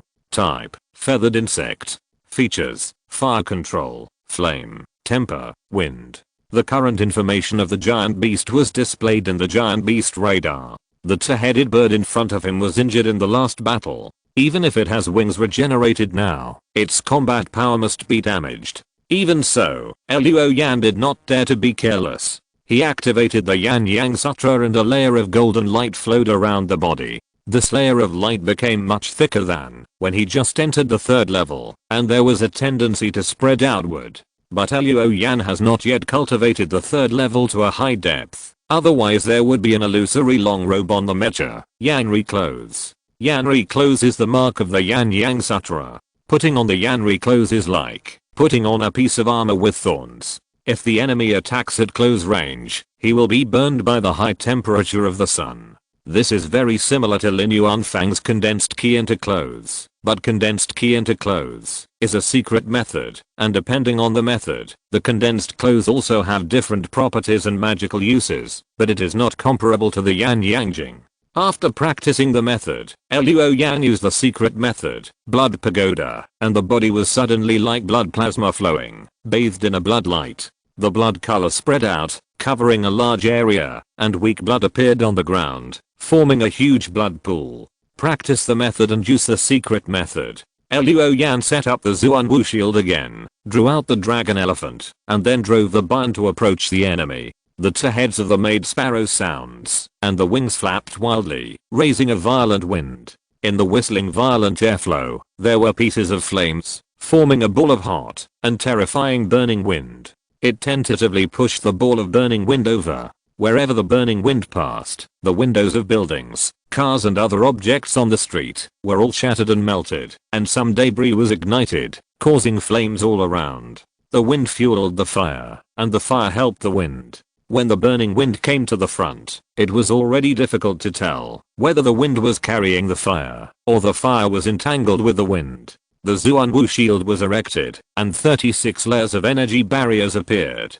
Luo Yan temporarily avoided the edge, and Bayan hid behind the barrier and the big shield. However, even so, the burning wind still made the armor of the body become scalding hot. It's just that the outer armor of Bayan is made of the special material of Ming snake. This type of outer armor has high defense, and is also resistant to high temperatures. Therefore, the burning wind only made the outer armor of the body hot, but that was all. There was no further change, let alone melting the outer armor. After the energy barrier was broken by this gust of burning wind, the wind stopped, and the fire went out. However, the streets between the barn and the were completely scorched earth, and there were residual fires flickering everywhere, some small and some large, scattered between the ground and the buildings. At this time, Luo Yan put down the Zuanwu shield, and then let the thrusters behind the body operate, spewing out blue flames, pushing the barn to slide close to the ground. The barn charged at a very fast speed, and in a blink of an eye it had arrived in front of the two-headed giant bird.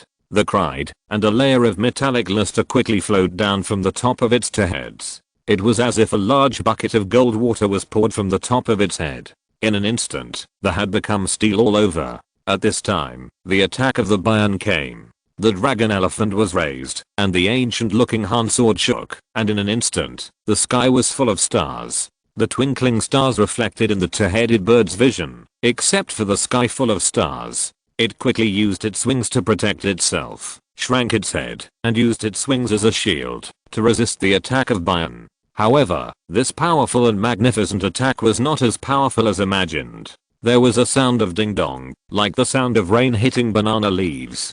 Felt that this attack was just like tickling, and didn't know what effect it had. However, after the starlight dissipated, the blood pool boiled. The blood in the sky surged, and turned into blood blades, which kept hitting the wings of and then exploded. The impact of the 100 blades was more powerful than the previous attack, and the blood blades made stagger. Although it did not break its posture, the blood evil attached to the blood blade successfully stayed on the wings of the, corroding its steel wings. However, Luo Yan's attack was not to let the blood evil stay on the giant beast, it was just an incidental one. The real purpose was to accumulate the number of attacks of the blood blade, to reach the conditions for the activation of the blood ceremony. What he used before was the combat skill exchanged from the Black Witch, Starry Sky. This combat skill does not seek to attack the enemy, but only to accumulate the number of attacks. And its effect is also very obvious. Even with the heaviness of the dragon elephant, Luo Yan can shake out hundreds of stars in one breath.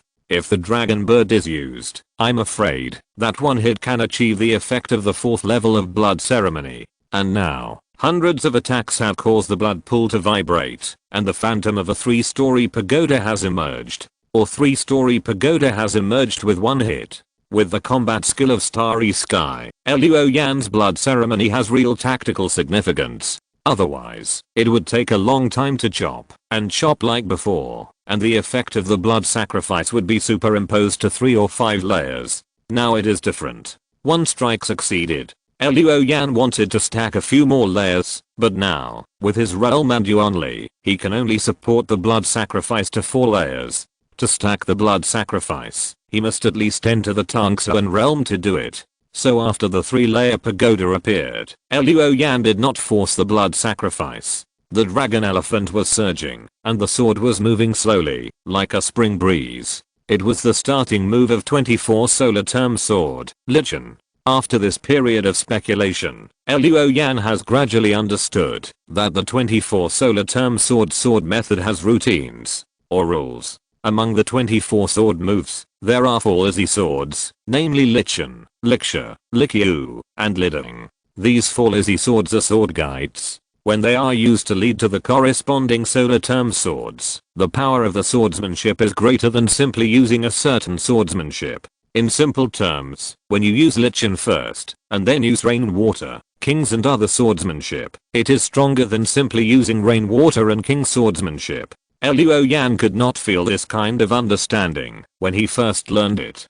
It was only recently that he figured out such a set of rules. In addition, the swordsmanship of the 4 seasons in 24 solar term sword also has different focuses. Spring sword has continuous swordsmanship and is good at fighting. Summer sword has the greatest swordsmanship. Autumn sword has a balanced attack and defense. Winter sword has a series of strange moves and often wins by surprise. It takes more than one day to understand the above. Only through continuous practice can you gradually realize it. Chapter 788 Wishful Thinking. While Luo Yan was entangled with the upper level two-headed bird, Xiuhu and Feridan were also fighting 2 middle level ones.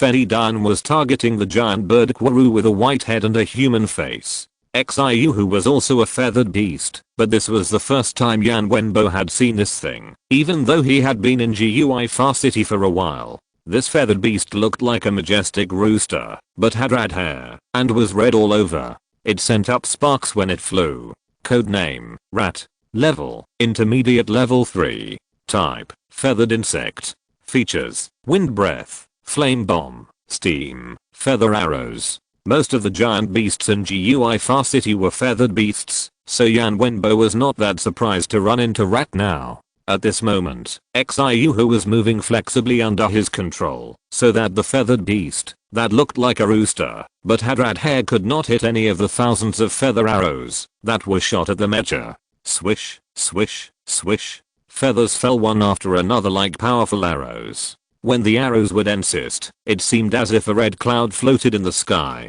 Arrows fell like rain. Each 3-meter long feather had the power to pierce through a building or a car. But no matter how powerful it was, it would be useless if it could not hit the target. The embroidered tiger used its flexibility to dodge a wave of feather arrows and suddenly pounced on a building. The mecha used the outer wall of the 100-meter building to gain leverage and turned to pounce on the feathered beast in midair. The rat made a rat-like sound, spread its wings, and rose in altitude. Then, groups of red flames appeared under its wings. The flames expanded and sputtered, and then roared, and bombarded the embroidered tiger. Flame bombs. As an intermediate level rat, it already had a certain degree of intelligence. In the eyes of the giant beast, the embroidered tiger would never change direction, like it did just now, when it soared into the air. Therefore, this wave of flame bombs was bound to hit. But once the supercore matrix of the embroidered tiger was activated, the hanging air feature was activated.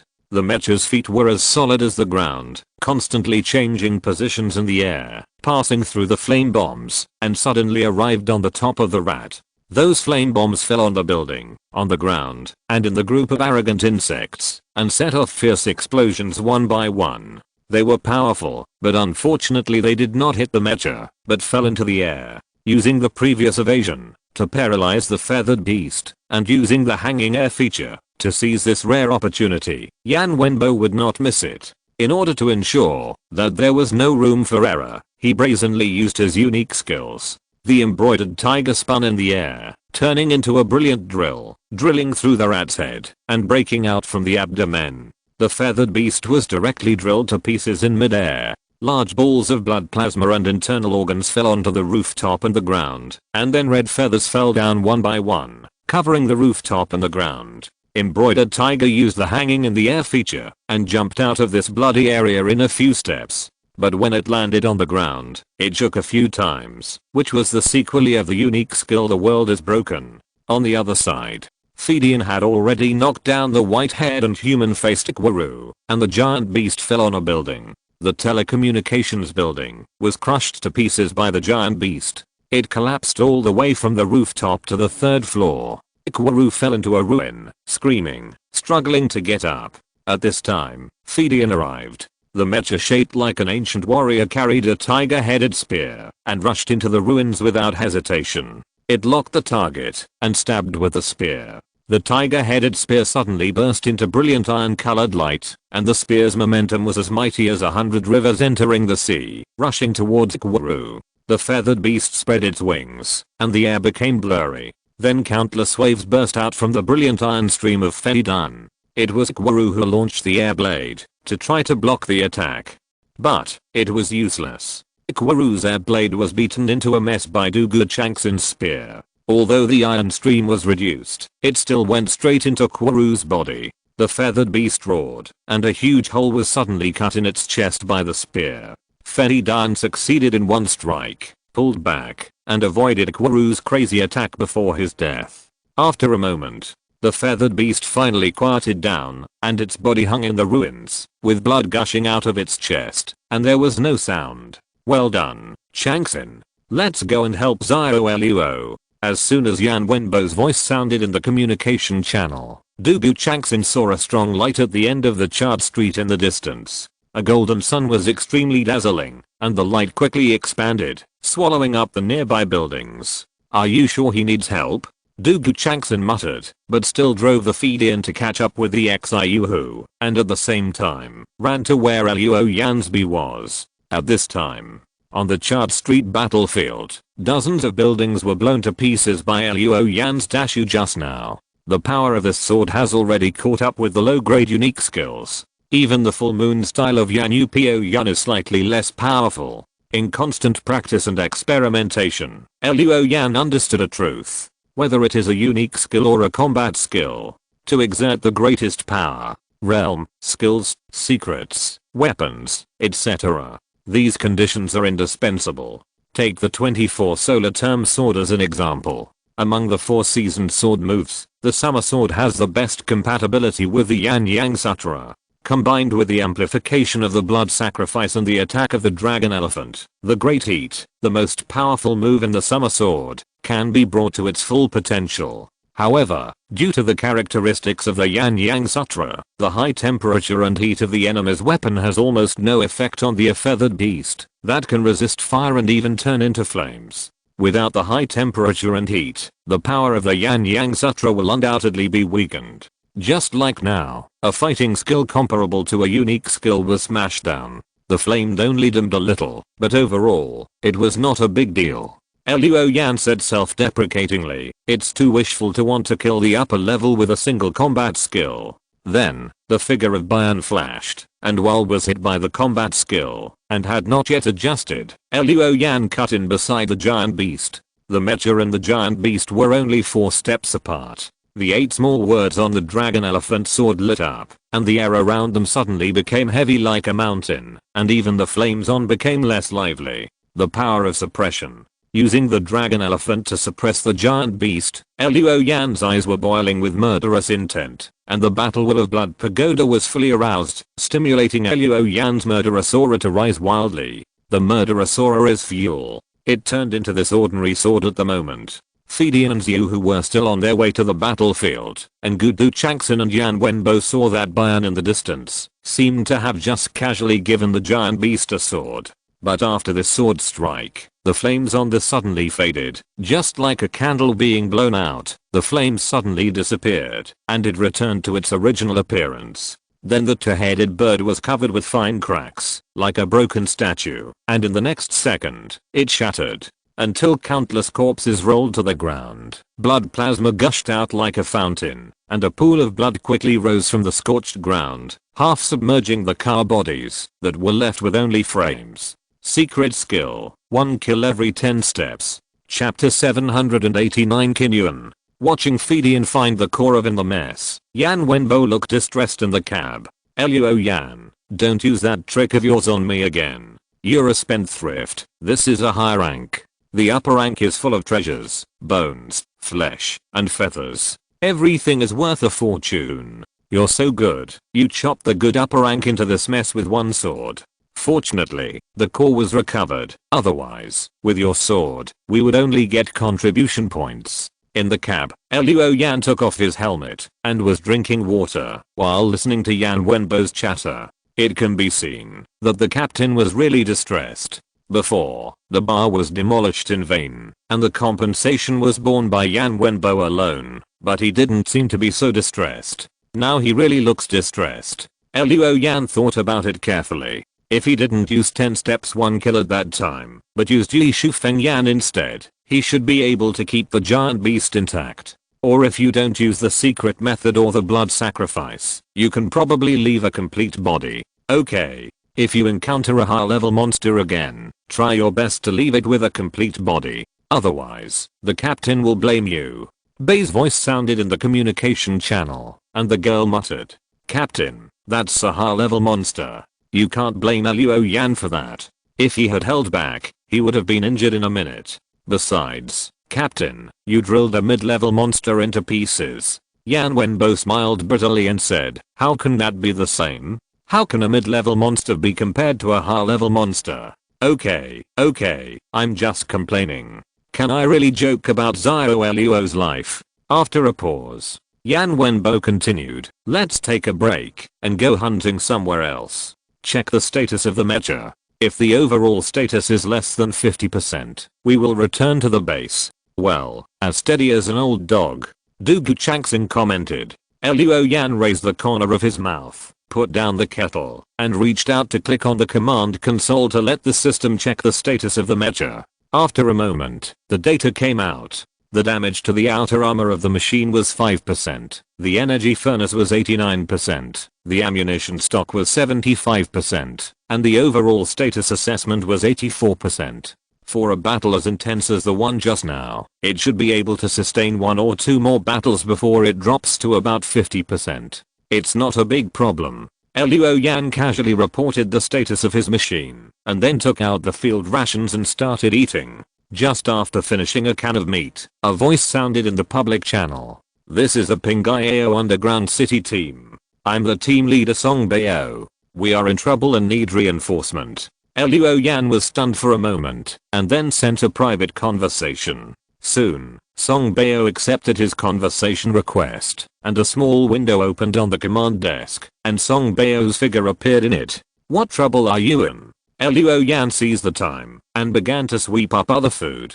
Song Bao smiled bitterly and said, we were targeted by a superior beast, and were trapped in a dead end. We are now actively defending, but we don't know how long we can hold out. Superior beast? What exactly? Luo Yan ate while talking, and his speed was not slow. Soon, he finished off a unit's field rations. At the same time, Song Bao also sent the information of the superior beast. A feathered beast with a shape like a mandarin duck, but a belly like a wasp and poisonous stingers appeared on the screen. This feathered beast has 3 pairs of wings, but they are not feather wings, but orange-red transparent membrane wings. The body is covered with black bone armor, and there is a barbed poisonous stinger on the tail. Along with the image, there is also text information about this superior beast. Codename, Kinyuan. Level, upper level 1. Type, feathered insect. Features, highly toxic, tail sting, super speed, phantom. After reading the information, Luo Yan said, I understand. I'll discuss this with the captain. That day in Pingyao Underground City, he and Song Bao's brother Song who explored the old city together to find the source of danger. After that, he met Song Bao twice. They were not close friends, but Luo Yan didn't dislike this person. He was inclined to support Song Bao, but the final decision was up to the captain Yan Wenbo. Song Bao also understood this, nodded, and ended the communication. Luo Yan sent the information of Yuan and put forward his own ideas. Yan Wenbo put down the kettle in the cab, smacked his lips and said, let's go over and take a look. If we can do this job, we'll take it. Otherwise we'll call a few more teams over. In short, contribution points are important, but life is more important. What do you think? Luo Yan and his friends naturally had no objection. So they packed up their things, put on their helmets again, and headed for the location of Song Bao's team. Just in case, Bao released the strange black nothing, and dispersed it into countless small clones. These small black nothings scattered around the team, to prevent the giant beast from attacking. Some black nothing were passive and lazy, some were attracted by the feathered beasts flying in the sky, some stood in a daze in the shadow of the building, and some fiddled with the strange hair, and got entangled, and couldn't get away. But in general, most of the small black nothings were still very reliable, faithfully acting as Bao's eyes and ears, monitoring the situation around the team. When they came near Song Bao's team, at the instruction of Yan Wenbo, Bao asked Black Nothing to check. In the cab, Bao closed her eyes so that she could concentrate more and receive the images transmitted by Black Nothing. In her mind, what Yuan saw was what she saw. She saw that Song Bao's team was huddled in a building. It was unknown whether the building was blown up by them or it was originally like that. In short, most of the exits of the building complex were blocked. There was only one exit left, but at that exit, a feathered beast was floating in the sky. It was not very large, and could even be called petite among the giant beasts. Kinyuan. This 3-winged feathered beast with stinging wings kept moving from time to time, without any warning, and the distance it moved was quite considerable. Often, the after image remained in the same place, but Kinyuan's body had already appeared on the opposite side of the building complex. With such a fast movement, this feathered beast would shoot cold guns from time to time. It would arch its bee body and shoot out its tail needle, making the mecha below exhausted. At the battle position of the mecha, a silver-gray mecha sat on the ground, with poison needles all over its body. The outer armor at the engine was broken, and thick smoke rose from the body. It seemed that it could not move. After Bei reported the situation, Yan Wenbo said, "This upper level is very cunning. It is not in a hurry to attack, but uses its speed to trap the opponent. It is wearing away the energy of the mecha master. Once the energy is consumed too much, the attention is not focused enough, and the reaction can't keep up. It's Kinyuan's hunting time." If you're listening to this novel on a channel other than Fanfic World, it means they downloaded and uploaded it without effort. We cordially invite you to visit our channel, Mundo Fanfic Novelos. There you'll find the original version of this story and you can explore many other novels of various genres. We're waiting for you to immerse yourself in a world of incredible novels. Chapter 790, No Qualification for Impulsiveness. Come here, you bastard. I'm not afraid of you. In the mecha position of Pingayao City, an orange-red Zuanji with mottled scratches all over its body, holding a Yuanli rifle, was shooting wildly at the feathered beast in the sky that was moving east and west at great speed. Liao Zhang, calm down. A big hand reached out and pressed down the Yuanli rifle, lowering the muzzle, and the rifle stopped hissing and roaring. Song Bao was in the cabin side. As expected, the voice of Liao Zhang came from the communication channel. "Captain Song, how can you expect me to stay calm? Aowen is dead. He died right in front of me. Our brother is dead. And this damn thing is still teasing us. Even if I have to die, I, Zhang, will fight it." Song Bao said in a deep voice. "Aowen is dead, don't I know it? But what's the point of doing this? Besides venting your anger, look, have your bullets hit that beast once? No, not even once. If it was so easy to deal with, why are we stuck here? And Aowen wouldn't die. I won't stop you if you want to fight to the death. But is it worth it? Even if you fight to the death, the beast won't be hurt even a little bit. Its speed is too fast. You and I can't even touch its fur, even if we fight our best." Liao Zhang shouted, "What should we do? Just stay here and wait for it to tease us enough, and then be pierced by its stinger like Aowen, and become a pile of bones? Of course not." Song Bao said calmly. "Besides, that thing is not teasing us. It's swearing down our will and spirit. Once we can't hold on, or lose our minds like you, it's time for it to start slaughtering us. Do you want to give it this opportunity? I don't want to. We have to hold on. Someone has come to support us." "Who?" a team member asked. "Guangling, Luo Yan." Song Bao said simply. "Is it Luo Yan who carried the bombardment alone?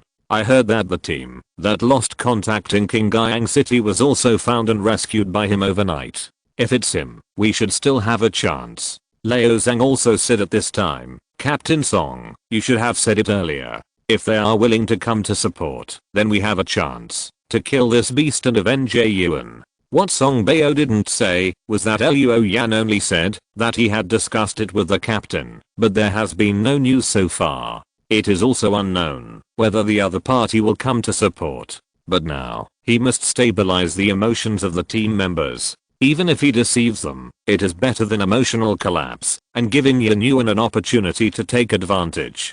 Then a team member laughed and said, "Captain Song is very stable and calm now. I remember that he used to be as impetuous as Liao Zhang, like a powder keg that could be ignited at any time." Song Bao's eyes darkened, and he said almost with a sigh, "I used to have my brother, so I was not afraid of anything.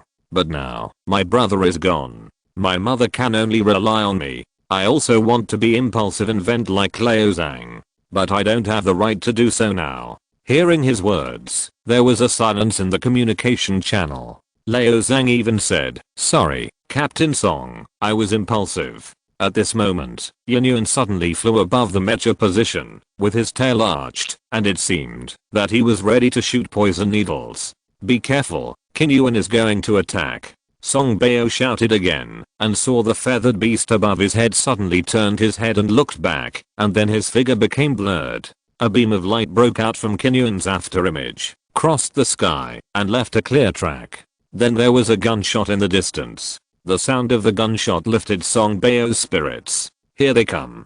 They come. They really come." Just outside the mecha position in Pingayao underground city, at the end of a block, Bayan held up a shield and a gun. With the help of a computer, Luo Yan captured and locked Qinyuan, and his rifle storm fired intermittently. After the strange black nothing scouted the situation of the mecha position, Yan Wenbo thought that he could try to rescue him, and made a temporary plan. Now, Luo Yan didn't think he could shoot Qinyuan. What he had to do was just to provoke, lead Qinyuan out of the mecha position. At this time, Bei used black nothing to hide the mecha's figure, and Fidian and Xiu who hid behind a building in the distance. So in Qinyuan's eyes, there was only Bayan outside the street. It originally planned to ignore Bayan, but after each move, Bayan would give it a burst of shots. After a few times, Qinyuan was irritated. This giant beast has a bad temper. It is as violent as a wasp. Originally, it only wanted to hunt the mechas below, but now, it changed its mind. It decided to kill the Bayan. Buzz! Exclamation mark.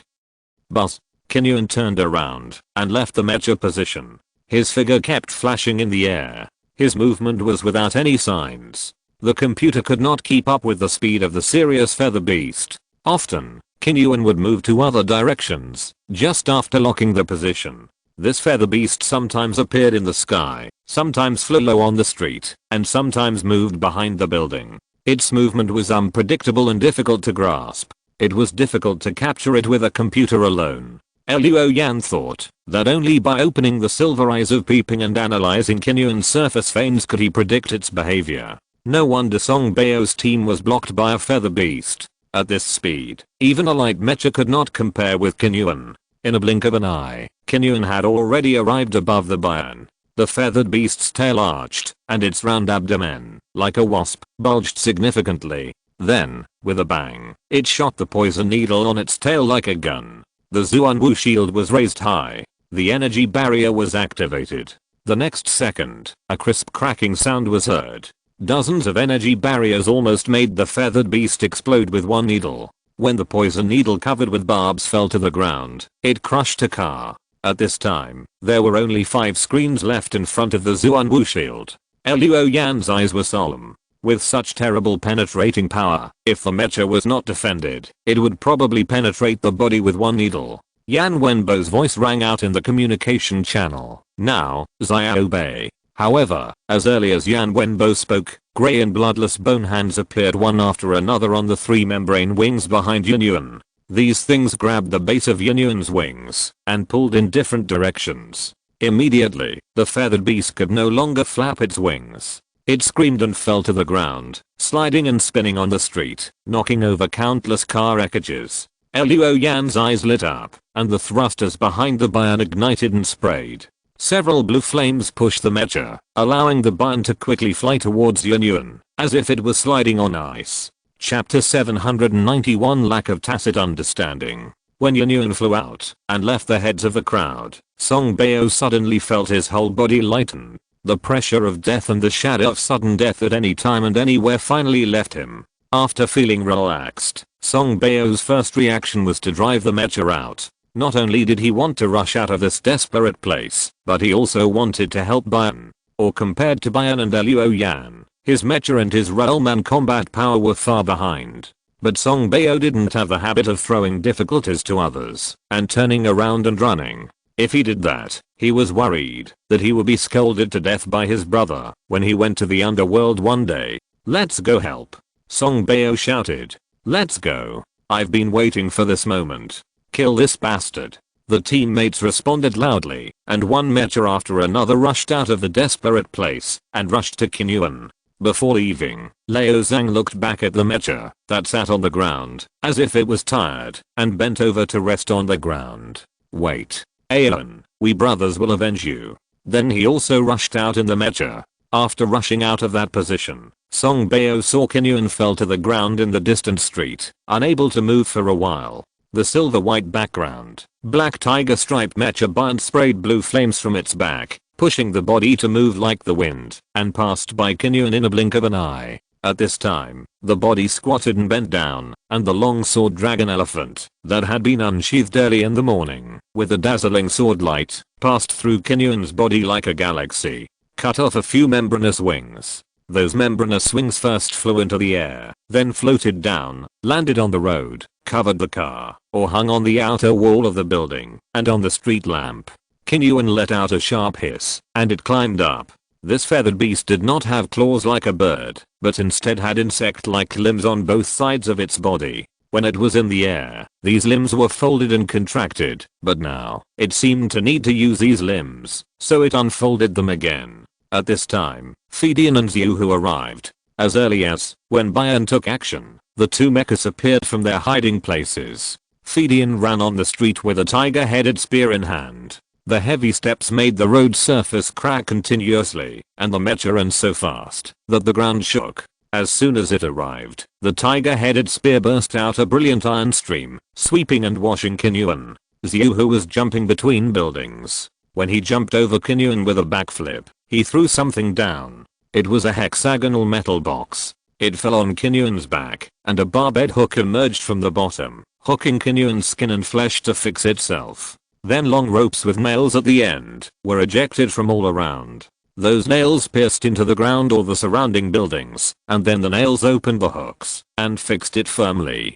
In this way, Jiuying was fixed in place. Ding ding dang dang. In an instant, the spear of Fenidan collided with Jiuying's body countless times. The tip of the spear pointed at the black outer bone armor on Jiuying's body, and there was a sound of metal clashing. Through the empathy system, Dubu Changxin felt his palms numb and couldn't help but exclaimed, "It's really hard." At this time, Jiuying twisted his body suddenly and broke several long ropes. The device of Xiu who just now immediately became a decoration. The feathered beast that had already climbed up was obviously unable to fly because several of its membrane wings were cut off. It turned its head to look at Bayan with undisguised resentment in its eyes, and then shook its body, and several Jiuyings immediately appeared on the street. Phantom. These phantoms of Jiuying, together with their real bodies, immediately scattered. It was difficult to tell where the real Jiuying had gone. Song Bao, who had arrived, immediately shouted, "One person locks on one and attacks."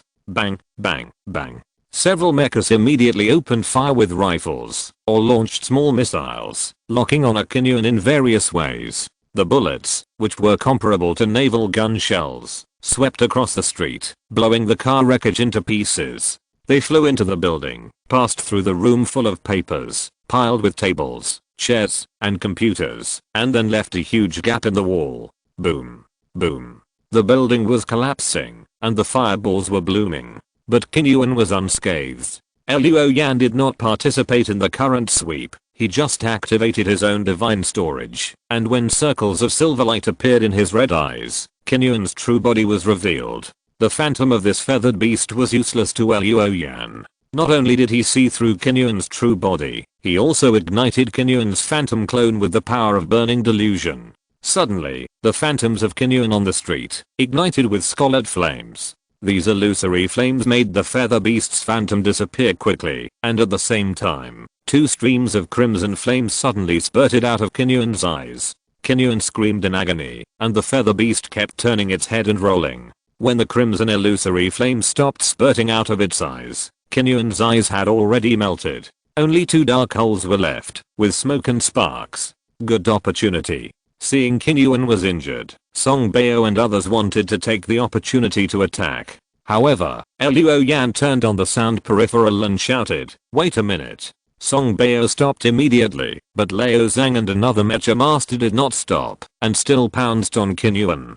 The feather beast on the ground suddenly opened its remaining membrane wings, and rows of holes appeared under its wing roots. From those holes, smaller poison needles with barbs suddenly spurted out. It turned out that Jiuying's poison needles were not just the one at the tail. These smaller poison needles shot indiscriminately in all directions, and from a distance, it looked like a circle of black needle rain. Lao Zhang and the other two screamed, and hurriedly protected the head of the mecha. The rest of the body was exposed to the range of this rain of needles, even if they were unwilling. Luoyan sighed softly. Jiuying was a high level, even if he was severely injured by his delusion-breaking power, he would not die easily. That's why Luoyan stopped Song Bao and others from going forward, but after all, they were not a team, and lacked tacit understanding. Therefore, Lao Zhang and the other two did not stop in time, and were pierced by Jiuying's rain of needles like hedgehogs. Fortunately, they protected the head of the mecha in time, so even if both arms were covered with poison needles, but at least, the cat was safe. It was the empathy system that made them feel tingling all over their bodies, as if their bodies were full of poison needles, and the pain almost made the two faint. After creating this wave of needle rain, Kinyuan took the opportunity to fly out. It lost several membrane wings and could not fly, but its speed on the ground was not slow, even faster than flying in the sky. In the blink of an eye, the spectral signal disappeared from the monster's radar, and Kinyuan successfully escaped. Chapter 792, Guardian. 87% of the outer armor is damaged. The energy furnace is damaged. The main engine is damaged. The empathy system is damaged. Well, these two mechas are scrapped. After checking the mechas of Liu Zhang and another mecha master, Song Bao had a headache. Liu Zhang is a tall and thin middle-aged man with yellowish skin and no flesh on his face. At this moment, he and the other team member whose mecha was scrapped were sitting together, dejected. This is normal. To participate in the operation commission, all expenses must be paid by yourself. This includes the repair of the mecha. Now the mechas of Liu Zhang and the other two have been scrapped under Kinyuan's needle rain. Even if they are taken back for repair, the cost of repair is almost enough to buy a new mecha. And the contribution points earned by these two people in the operation commission are probably not enough to buy a new mecha, if converted into dungeon work points. Even the cheapest primary mecha. Of course, if they are willing to buy old models, basically obsolete mechas, it is still possible. But that kind of machine can't meet the needs of the core at all. Even if it is purchased, it will not be regarded as a regular combat force by the core. In this way, they may face retirement. Don't worry. Song Bao put his hand on Liu Zhang's shoulder. After I go back, I will give you some contribution points. I can't say it's too good, but it should be okay to buy 2 primary machines. Liu Zhang and his companions immediately raised their heads and said, "No, how can this be possible? Captain Song, you worked so hard to earn contribution points, how can you share them with us? No, we don't have the face to take them. Let's think of a solution ourselves." Song Bao smoked a cigarette. What solution? Old Zhang, you have a family. How will you support your family after retirement? I don't want you to take those crooked ways. Xiaolin, you just joined the core. If you leave like this, how can you realize your ideals? Okay, don't be polite to me. Besides, this time it was me who insisted on staying and participating in this general offensive. So I have a responsibility too. This is settled. If anyone shirks it from me again, I will be angry with him. Not far away, Luo Yan listened to the conversation between the few people, and the corners of his mouth rose slightly. At this time, Song Bao walked over, stretched out his hand, and shook hands tightly with Yan Wenbo. I won't say polite words.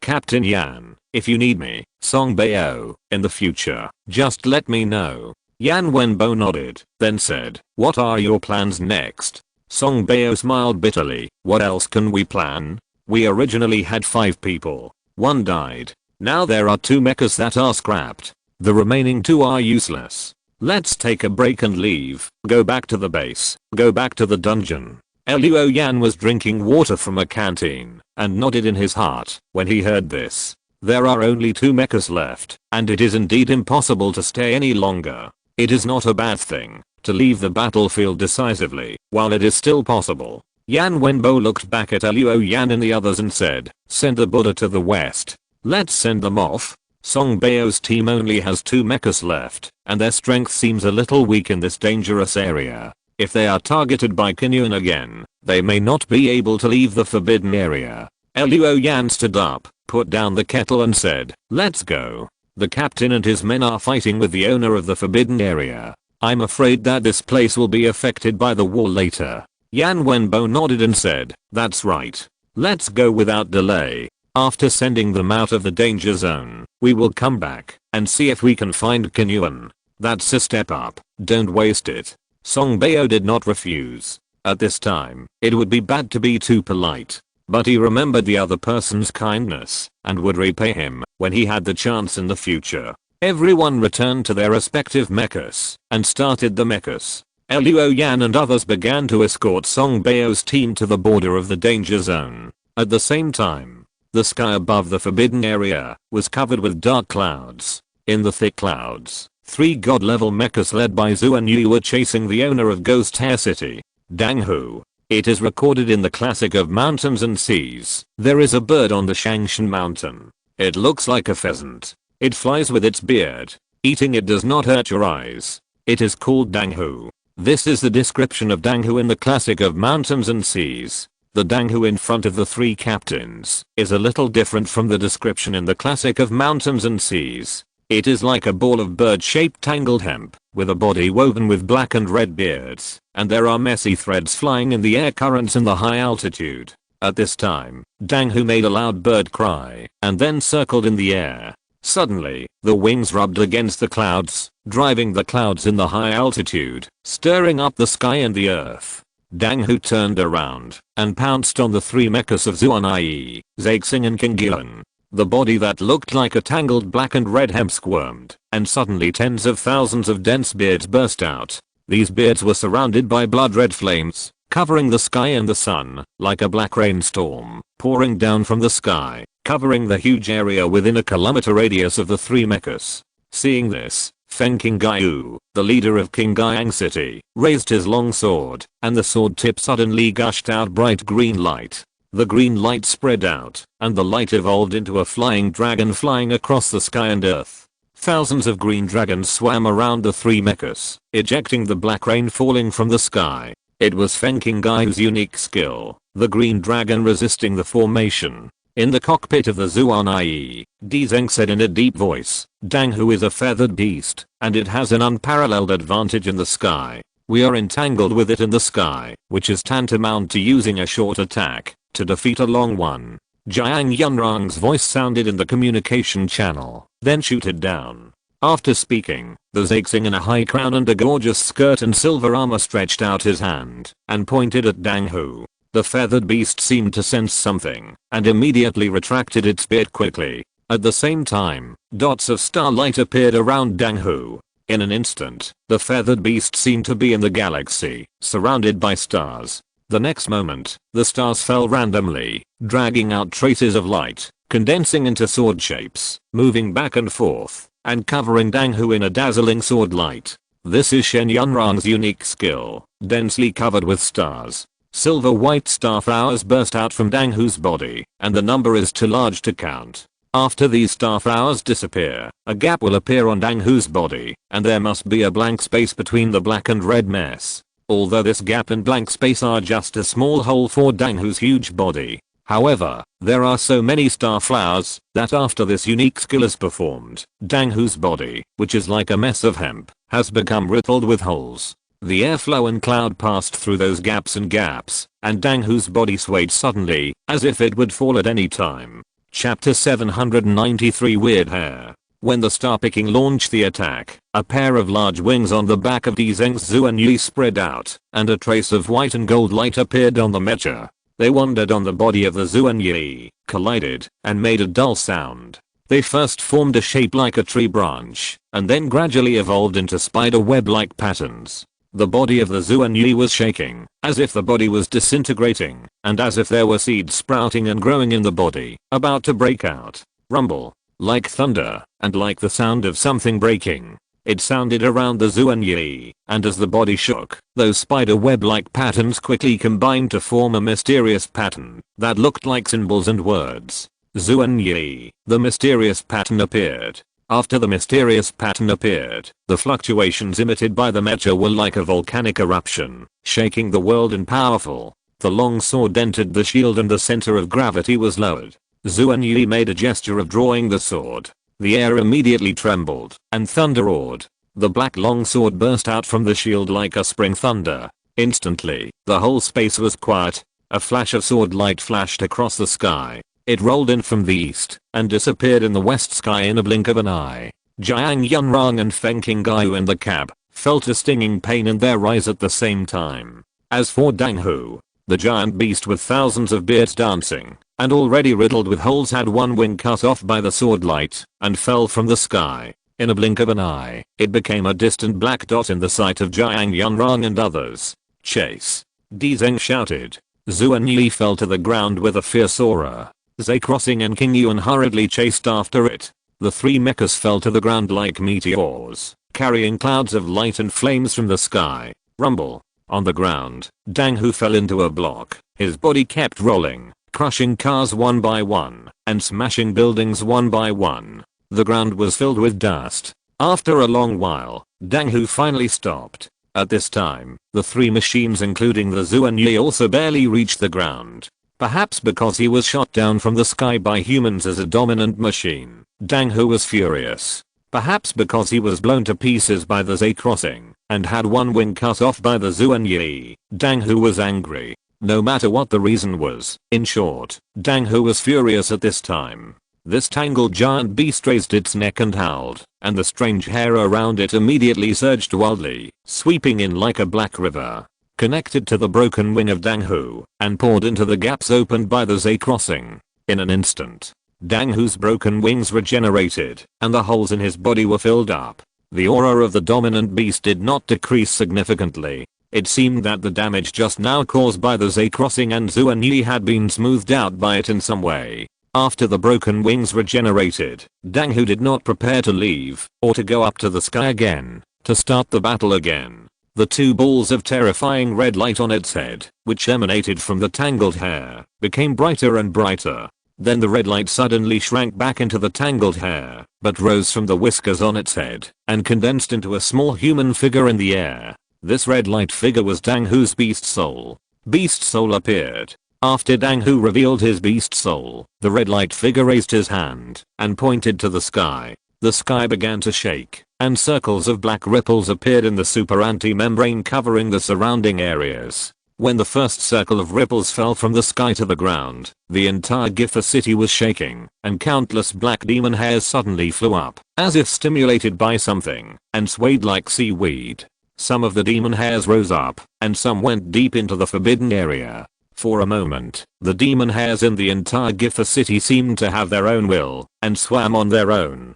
Billions of demon hairs were walking all over the ground. The scene was daunting. There were countless monster hairs, stretching like a sea. In an instant, the forbidden area of Weird Hair City turned into a dark sea of hair. What is it going to do? Feng King Gaiu looked around. The strange hairs were like pythons, entangled with buildings, streetlights, overpasses, and car wrecks. Then they swallowed all these things, like a monster that eats people without spitting out bones. Even with his wide knowledge, he had no idea what Dang Hu was thinking at this moment. No matter what it wants to do, kill it.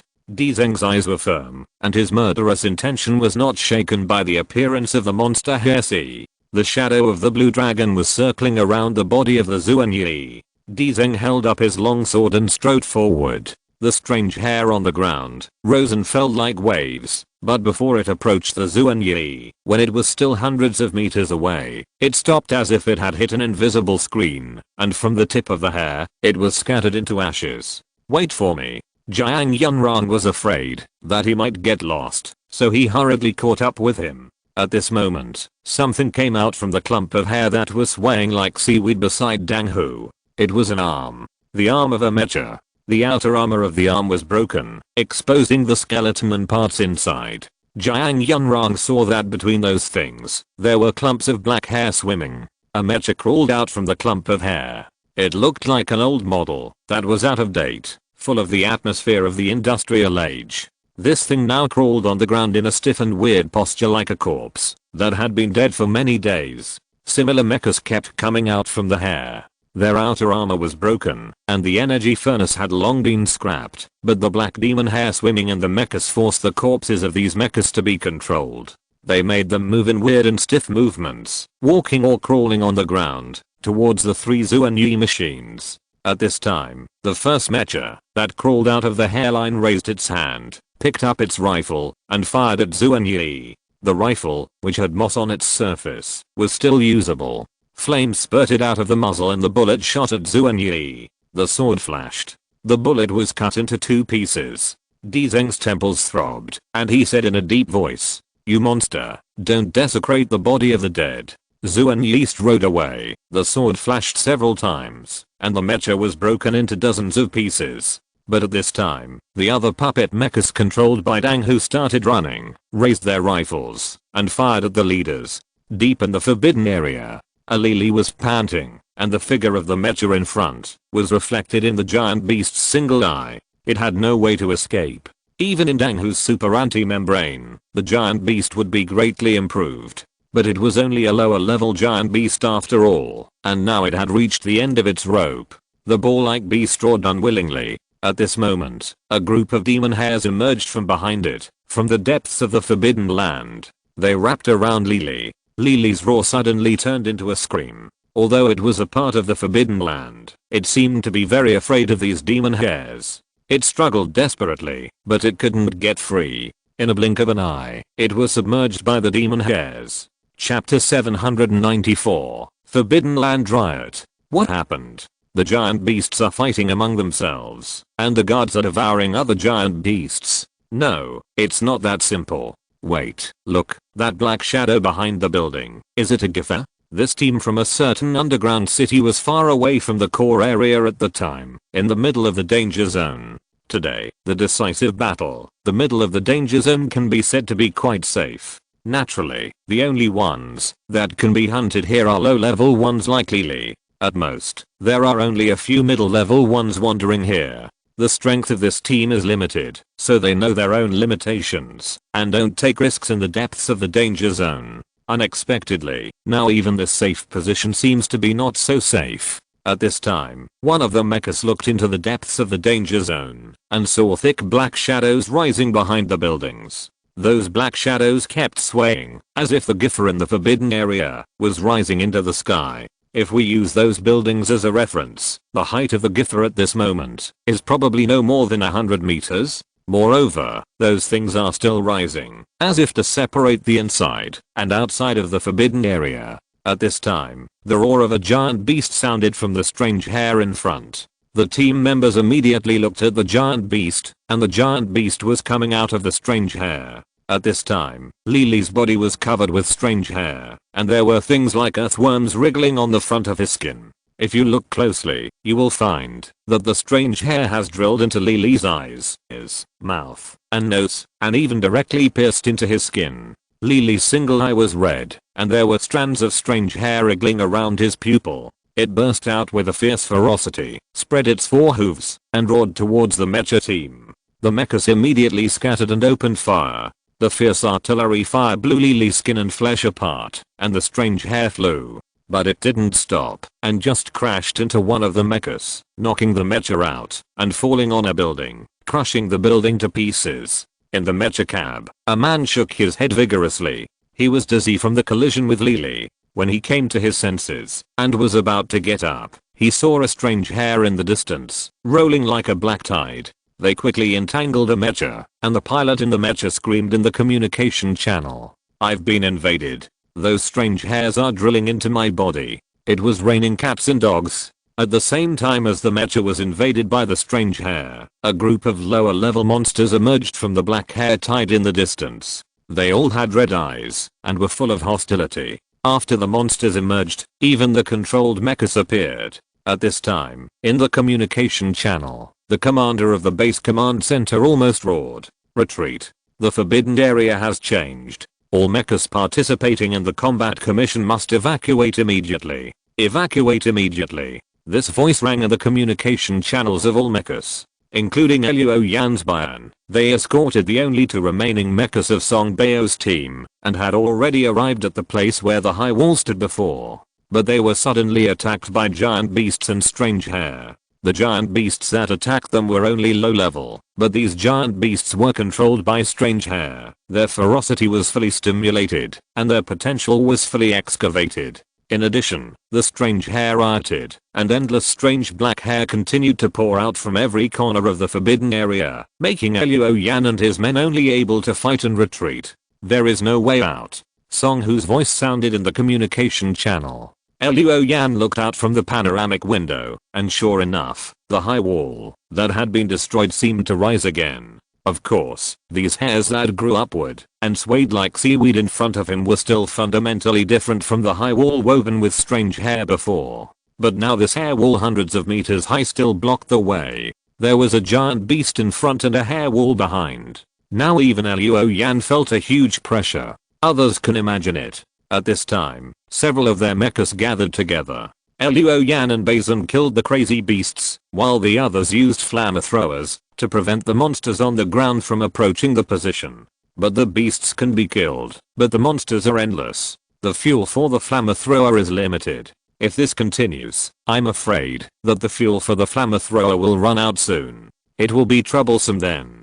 Song Bao said at this time, don't worry about us. You should be able to break through. Go first. One person can go. This is the truth. Luo Yan's Bion has thrusters. Although it cannot fly to a height of 10,000 meters, and it is difficult to last, it is not difficult to cross the hair wall. Yan Wenbo's Xiu who has the hanging air feature, which can walk in the air, and can also cross the hair wall. They each bring a mecha, which is more than enough to escape from danger. But in that case, Song Bao's 2 mechas will be in danger. As long as Luo Yan and his 4 men pulled away, before they could come back to rescue them, Song Bao's 2 mechas would be torn to pieces by the giant beasts, or invaded by the Giffer, and become puppets of Dang Hu. At this moment, at the base of the hair wall, another team of mechas rushed over. Among the mechas, Luo Yan saw Black Thunder and Gan Lang, which turned out to be the team He Heo was in. Are you here too? We saw the fire in the distance, so we came to join them.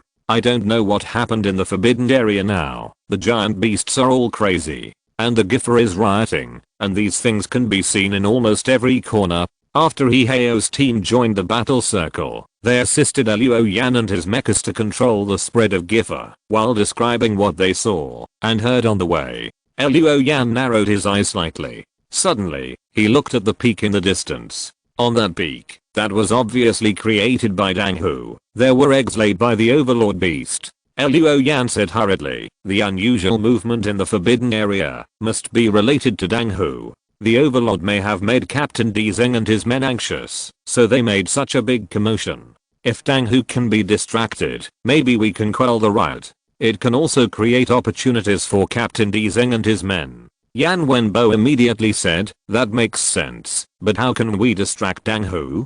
Bei's voice sounded immediately, bird eggs. The bird eggs that Dang Hu intends to hatch. The descendants of Dang Hu are bred in it. If we break it, Dang Hu will definitely be anxious. People make mistakes when they are anxious. The Overlord Beast is super intelligent, but it will definitely make mistakes. He Heo said loudly, that makes sense. Let's smash those bird eggs now. Sujiyu said leisurely, come on, those bird eggs are located on the top of the high altitude peak. Your Black Thunder is clumsy and heavy. Let's not talk about whether you can climb up.